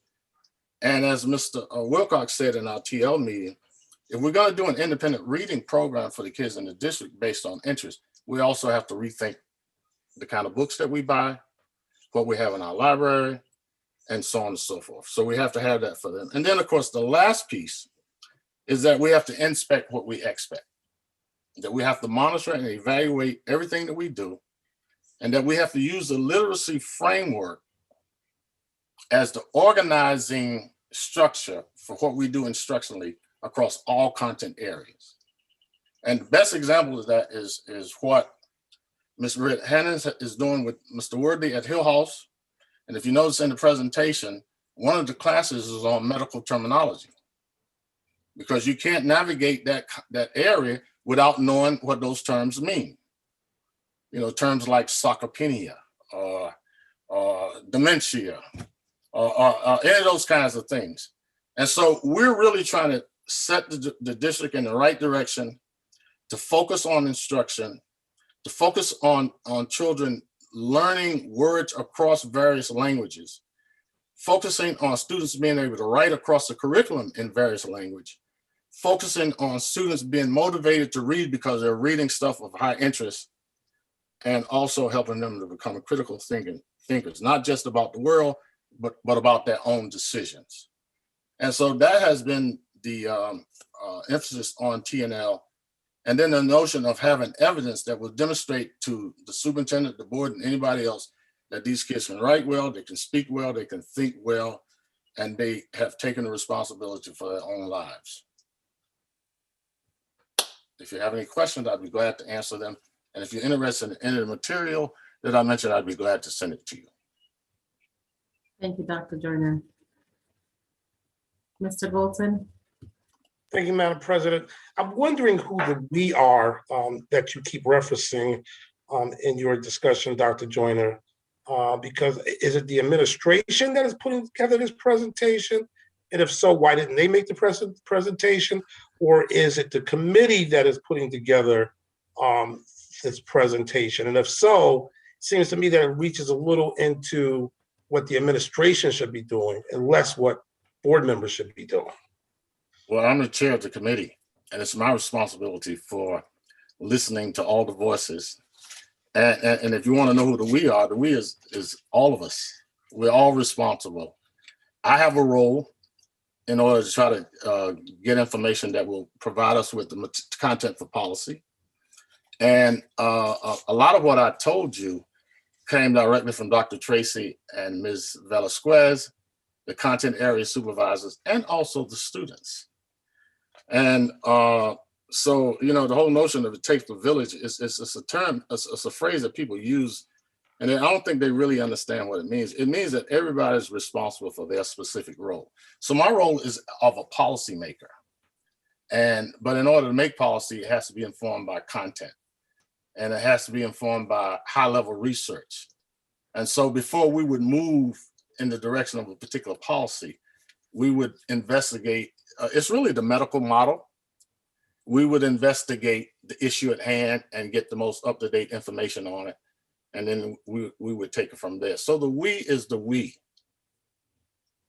Well, I think I understand. So the Teaching and Learning Committee could go around and do investigations and so on. But when board members ask questions about financing, what you said is not relevant to what I just presented. Ah, okay. Yeah. It never is. Okay, thank you, Madam President.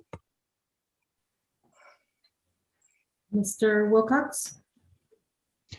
I'd just like to add that my attending the Teaching and Learning Committee meeting on the third Wednesday of the month, I find an incredible, valuable use of my time. I learn a lot. I get to hear about the proposals that often show up in front of us on this board, like we had one tonight about the Hillhouse program. I get to hear a lot about how the district is working on improving instruction.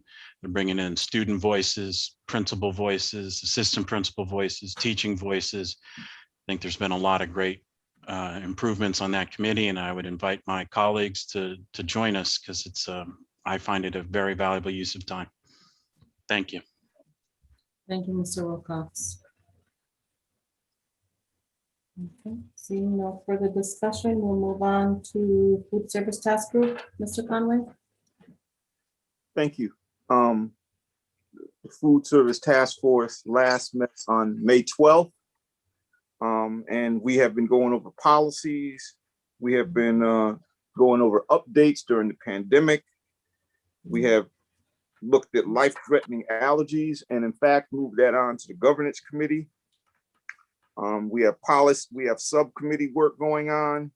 We look at annual updates and talk about things of that nature. The minutes are on the website, and our next meeting is in June. Thank you, Mr. Conway. Any questions or discussion?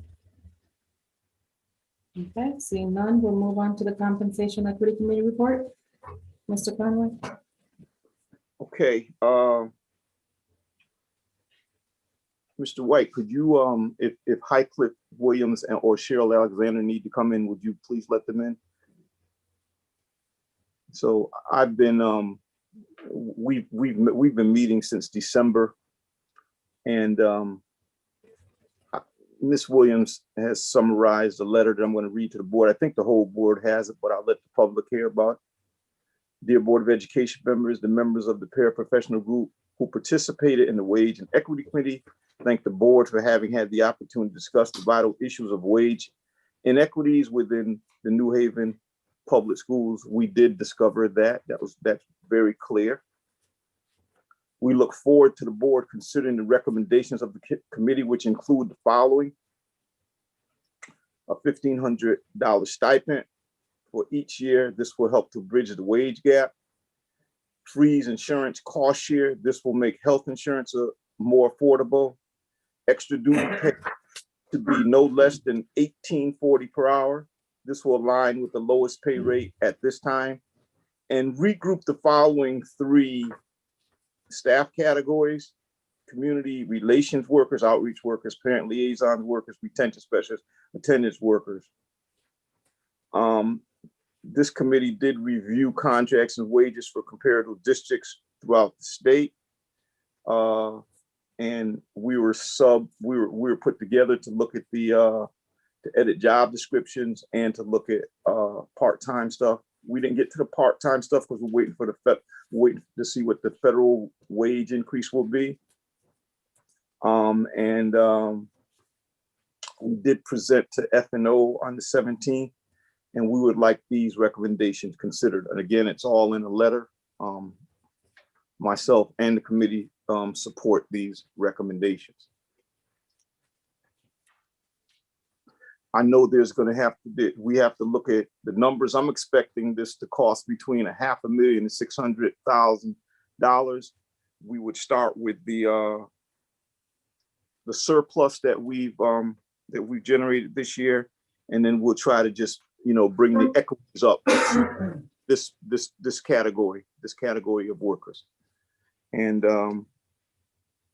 this is these are our staff as well. They're at the lower end of it, but they are our staff, and they deserve they deserve this look, and they deserve this voice, and we're hoping that we can bring this to a conclusion. Thank you. If Miss Williams is on, if she wants to say anything, or Miss Alexander, if they're, and then we'll take questions and answers.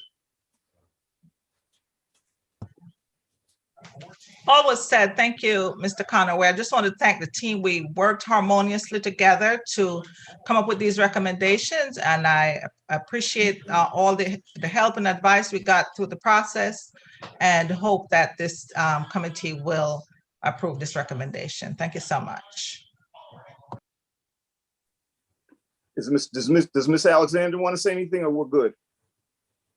We're good, thank you. Hi. Okay. Yeah, I just want to concur and just say what Heike said. I appreciate the consideration, and thank you very much for your support. Okay, Madam Chair, that concludes our presentation and recommendations. Thank you. Mayor Elicker? Thanks for the work that you did on this. Can we get, so if it was presented to F&O, is there any sort of overall assessment of the financial impact, whether there's any potential contractual labor issues, just to get a better sense of what the overall proposal is? Mr. Wilcox? We did ask those questions as to what the costs would be. We also have questions about related, how does this work with our labor contract with this union? There is a consultation procedure that we're going to have to abide by, part of which is whoever wants to propose an addition or change would put it in writing, which they now have, and we have it in front of us. And that within a 2-week period, or at a time mutually agreed upon between the union and the administration, they'll have a meeting to discuss these different options. And that if an agreement is reached on the proposal, the contract says that it needs to be put in writing and referred to the board or the union for ratification. So since this is a labor contract, we did have questions about how we would legally do this, because we do not have the rights to make changes. Even if the changes would be beneficial to the union, we have to go through the process to make sure we're following labor law. Just a I'm follow-up hoping that this will question. be on the next agenda for the finance and operations meeting with the cost information. Okay, and just a follow-up question to clarify, because I thought we could, outside the contract, potentially reclassify or change some of the work descriptions. That's not something I have the answer to. That's part of some of the questions we had with F&O as to what the process to make some of these changes or all of these changes would be. Okay, thank you. So I'm sorry to keep asking questions, but so basically we'll look forward to, or I will look forward to, I'm sure other folks may have questions, but the finance and operations looking into the matter more and reporting back. And as important, or more importantly, the administration will need to meet with the union representation in order to also have these discussions. Thank you, Ms. Wilcox. The other thing is that we need, the specific numbers as well to what they are. We're talking about estimates. We don't have the specific numbers. And so I think some of those things could, be reclassified without, changing law. But the other stuff has to be, we need hard numbers for that. Thank you. Thank you, Mr. Conaway. Mr. Bolton? Thank you, Madam President. It's been nearly a year since we first raised this committee, and we still don't have hard numbers. This committee was raised based on some objections that I made around the way our paras were being treated, but also even more so the way our part-timers were being treated. We had just approved the paras contract, so they already had in play what they were going to be getting. And I brought up the issue that the part-timers were not being treated the same, that they hadn't had a contract. I thought at the time, hadn't had a raise, I thought at the time was 5 years. I'm learning now was nearly 15 years where they haven't had raises, the part-time paras. The part-time paras have to reapply for their jobs every year. They make $12 an hour. They can only work 19 hours a week, and they cannot even work in the after-school programs. They are banned from doing that. They can't work for more than 19 hours. They are living on almost slave wages, and they were supposed to be a part of this reporting. And a matter of fact, I went back and looked at the minutes from these meetings. This committee didn't even meet until January officially. They have 5 meetings listed and only 2 meetings where they have actual minutes. And in one of those meetings, they said that Dr. Tracy asked them to add the part-time workers to the committee's work. And apparently it hasn't been done because there is nothing there. Now, when this committee was first raised in July, I begged to be added to this committee because I wanted to advocate for those part-timers. I was not included. I don't know why I wasn't included, but I wasn't. And the issue that initially was raised this committee was around the part-timers who didn't have a contract that we just approved, who didn't have raises. And now nearly a year later, we're talking about renegotiating the full-time paras, which I love. I support that 100%. I am there. But there's no mention whatsoever of the part-timers. You didn't have part-timers on the committee. They weren't appointed. You didn't have the cafeteria worker, or I think you might have had the cafeteria workers. You didn't have any of the other part-time workers on the committee. They were not represented. And that is why they continued to go for 15 years without raises, working at $12 an hour. They actually cover classes sometimes when teachers are out. They don't get any extra pay. They don't get that extra $100 that the full-time paras get. They sometimes work full time. I mean, over their 19 hours. They don't get reimbursed for that. They're not supposed to, but sometimes they do it because it's necessary. So I am so frustrated that after a year, and I said that this was a stall tactic, that the part-timers would not be dealt with. And that came to fruition. We are now a year later and no mention of the part-timers whatsoever. It's embarrassing the way we treat these people. We're supposed to be a progressive city. We got $74 million that coming in. We're hiring superintendents out the Wawa. And somehow we can't have a discussion around raising our part-timers to a livable wage. We can't even have a discussion about getting them an extra $25 an hour, much less a livable wage.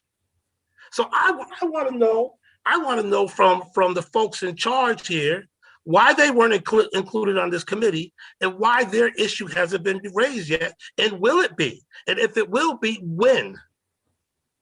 Thank you, Madam President. Thank you, Mr. Goldson. Mr. Wilcox?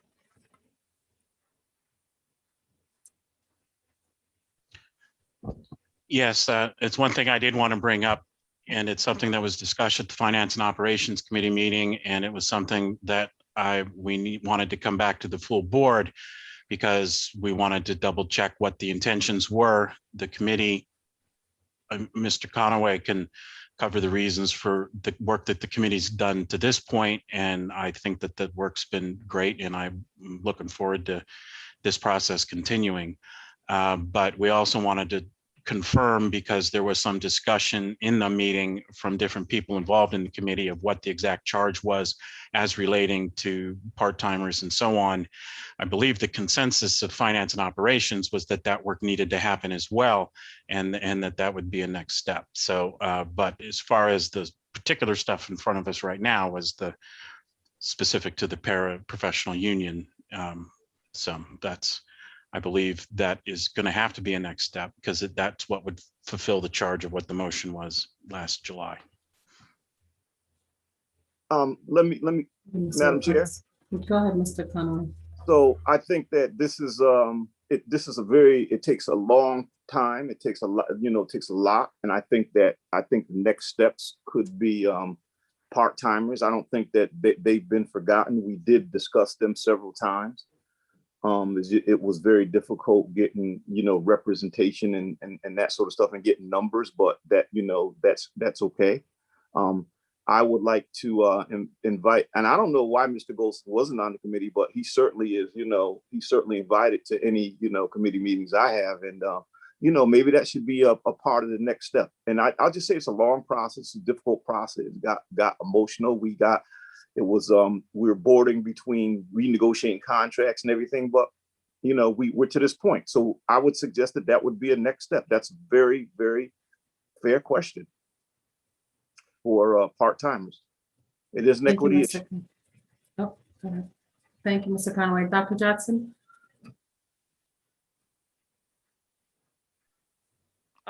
I just have a question. I don't know who can answer it, but when you're negotiating stuff like this and you're making changes, are the part-time people separate? Are they like under a separate contract or something like that? Why would they not be able to be raised? I think Mr. Golson is raising this because they don't have representation. They're out there. They're independent. They're at-will employees, and they're most vulnerable, least paid, least equitable. That's why he's saying this. They're not represented. They don't have a union. They don't have a union like the teachers, the custodians, the cafeteria workers, or the parents. Because they're part-time. Correct.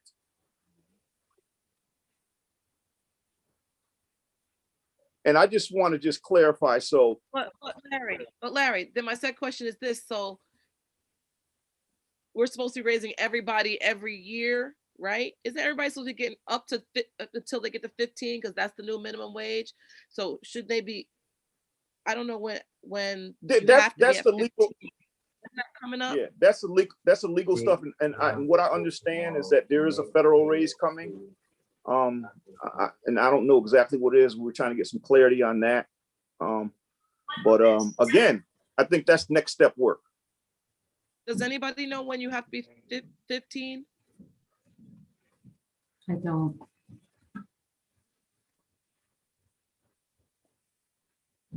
Mr. Bolton? Mr. Conaway, with all due respect, the part-timers should have been first step, not next step. I understand exactly what the mission of that resolution was, because I was the one who forced it. I was the one that was raising the issue of the part-timers at that meeting. And I was the one who was talking about how they haven't had raises in 15 years. The full-time parents were getting raises. And certainly I didn't think their contract was fair, and I was pushing for them, but I was pushing more for the part-timers because they didn't have a raise at all. And I just don't understand. When you say the next step, first they should have been the first step, but what is the next step? How do they have to wait another year before we have a discussion about their status and still don't have information in front of us or recommendation in front of us for what we should do? I mean, I don't understand this process. For them, it's, these are people's lives.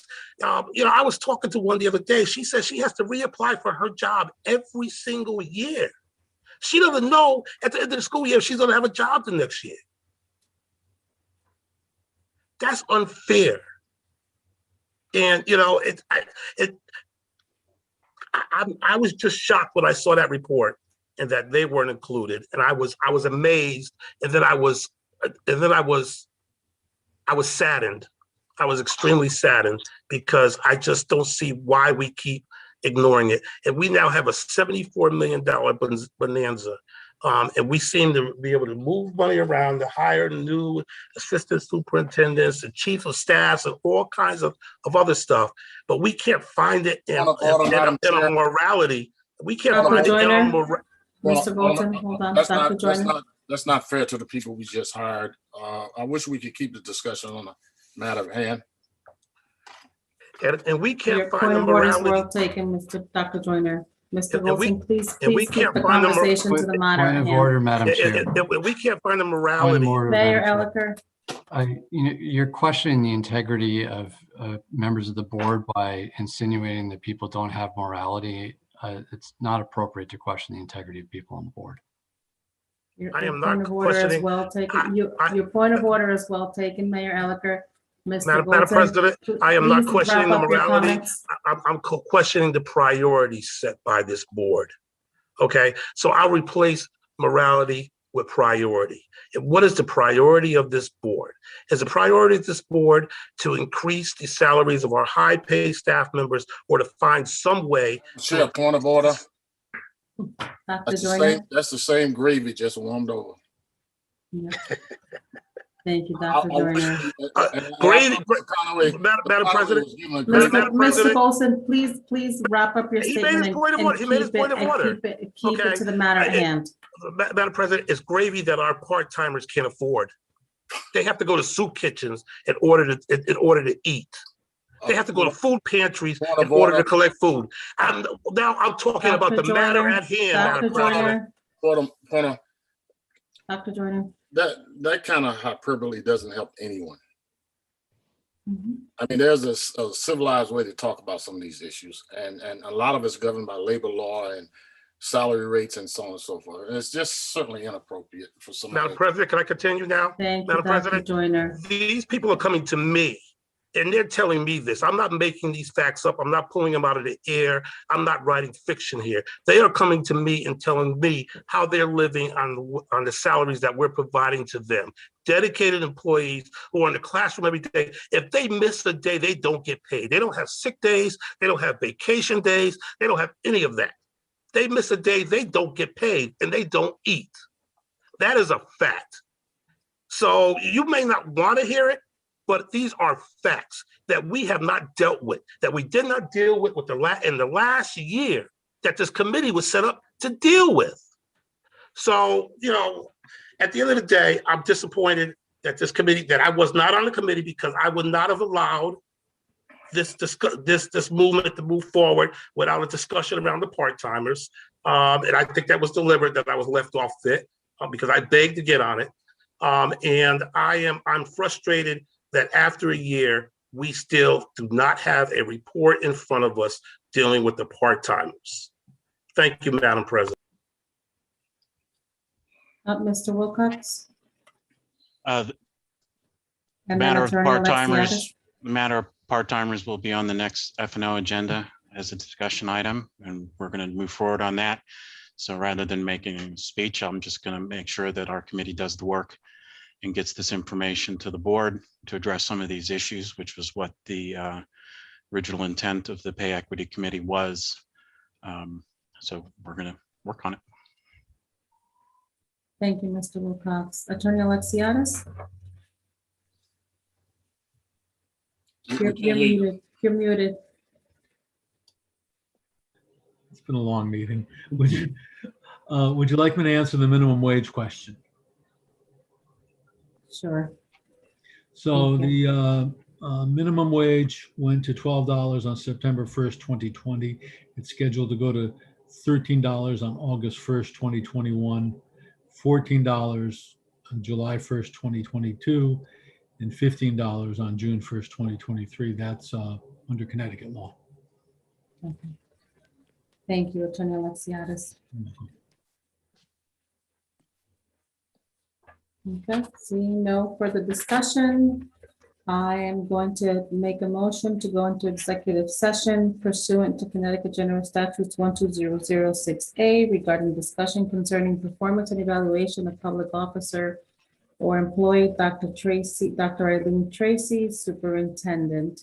And I will invite Attorney Alexiadis. And I think because we're just talking about process and timeline, I'm going to invite Dr. Tracy. If for some reason we need to excuse her, we will do that. Do I hear a second? Mr. Bolton? Madam President, I think it's inappropriate to invite Dr. Tracy into the meeting. I think you invite her in if we need her, but to invite her in at the beginning of the meeting, I think is inappropriate since we're talking about her process. I think once we work out our issues, if we have questions for her, we invite her in. That's the first thing. The second thing is I'm wondering why we don't have our expert, our attorney, who's an expert on school labor law in this meeting. I don't think that Mr. Alexiadis would ever suggest that he's an expert on this. We know that Mooney is. He's written several books about it. He's nationally known as an expert on this, and he's been helping us several years through our process. I'm wondering why he is not a part of this meeting, especially since we are late in doing it, and that we, I guess, contractually we have a problem contractually with not doing what we were supposed to have done. And I don't understand why he is not in this meeting for us to talk to. Thank you, Mr. Bolton. Dr. Joyner?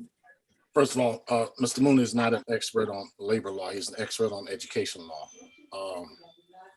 And I don't see any reason why Dr.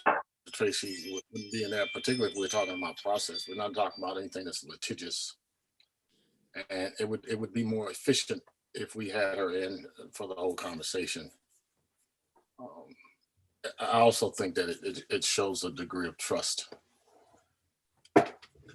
Is there a second to the motion before we continue the conversation? Second. Thank you, Dr. Joyner. Mr. Bolton? Madam President, did we get a link to the executive session? I don't remember seeing it. We should have, but I don't remember seeing it either. I don't remember seeing it either. Mr. White? Dr. White, I'm sorry. I don't do the link for that. I can't host both meetings, so. I'll set up a link. I'll set up a Okay. link real quickly for you and send it to you in a minute. Thank you, Ms. Hammonds. I was gonna say Dr. Hammonds. Soon enough. Okay, so the motion has been properly seconded. My thought of not inviting Dr. Mooney, Mr. Mooney, was we're just talking about process and timeline. I didn't think we needed to get into bring an outside attorney in for just that conversation. And same thing with inviting Dr. Tracy. We're just talking about process and timeline. If at any point it looks like we need to go deeper into the discussion, then we can excuse her from the executive session. Absolutely. And Mooney means money. Thank you, Dr. Joyner. Mr. Wilcox?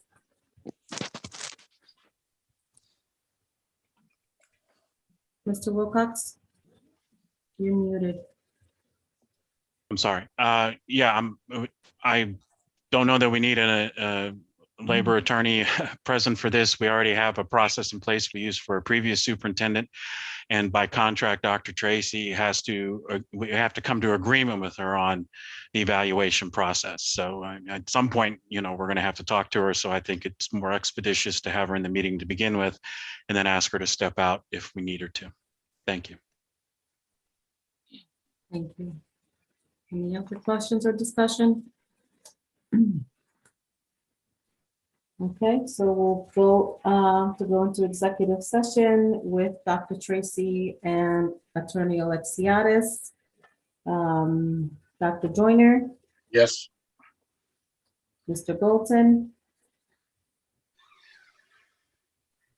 Mr. Bolton?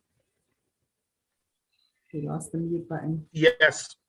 Yes. Thank you. Did you call me? Mr. I'm sorry. Conaway, Yes. Dr. Jackson, Yes. Mayor Elicker, Yes. Mr. Wilcox. Yes. Students are not here, and I am a yes, and I'm guessing we received that link.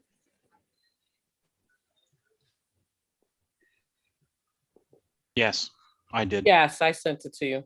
Okay. So we'll see you. Well, remember, you have to log out of this one and go into the next one. So Keish, sorry, you'll make Yasina the host? Is that what you're doing? Yeah, I'm going to log out of this one to open up the other one, and then I will make President Rivera the host. Okay, thank you. Okay. Thank you. Madam President, I don't have the link yet, so as soon as I do. I don't know as I have the link either. I sent it. I forwarded it to you. Yeah, sometimes emails take a while to get through the firewalls. Okay. Did you send, I'm sorry, did you send it recently? I just sent it Okay, great. a couple minutes ago. Dr. Tracy also has it, Ms. Hammonds? Yeah. Yes, Okay, everyone should have it. Okay, I'm gonna log out to check on it. Thank you. thank you.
I'm still waiting for that link, by the way.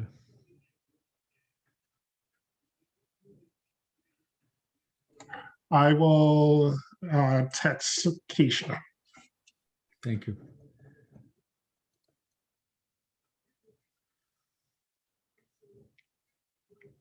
Some emails take their dear sweet time to get to me, it seems.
She's still working on getting it sent to you. She'll try and texting it.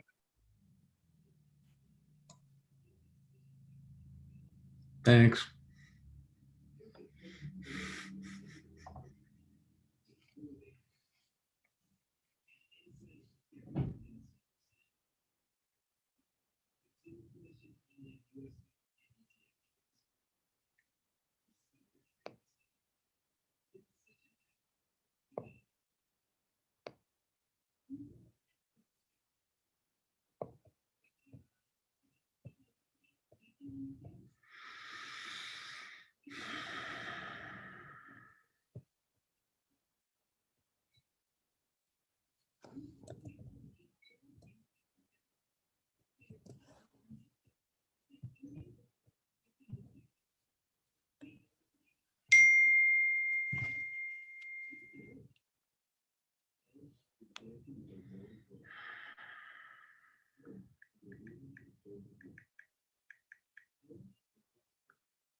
This is almost over. So they're going in.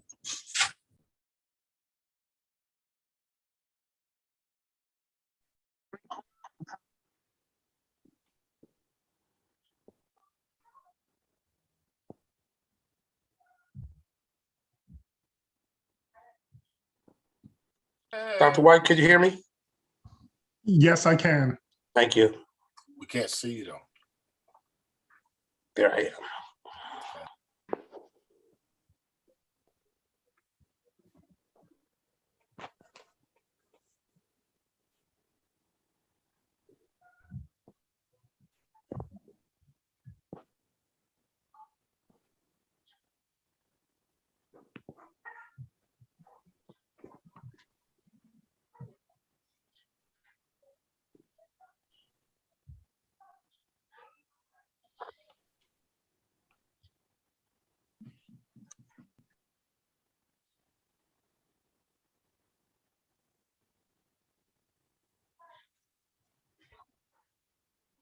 Nice glasses, Miss Mason.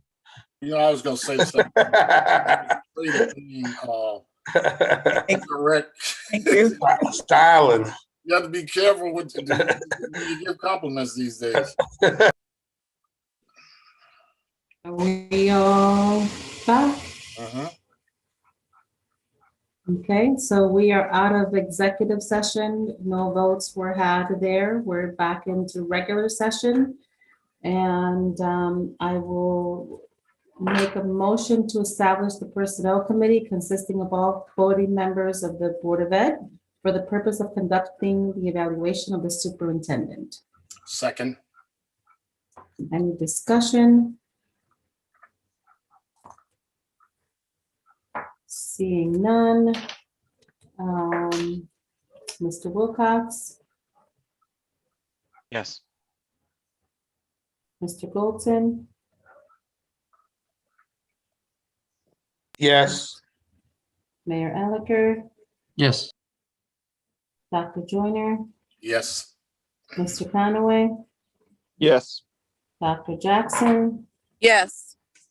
and I am a yes. And so the Personnel Committee has been formed of all voting members of this board. And with that, I think that was the last item. I'll entertain a motion to adjourn. So moved. Second. Okay, Mayor Elicker, Yes. Dr. Joyner, Yes. Mr. Wilcox, Yes. Dr. Jackson, Yes. Mr. Goldson, Yes. Mr. Conaway, Yes. and I am a yes. Good night, everyone.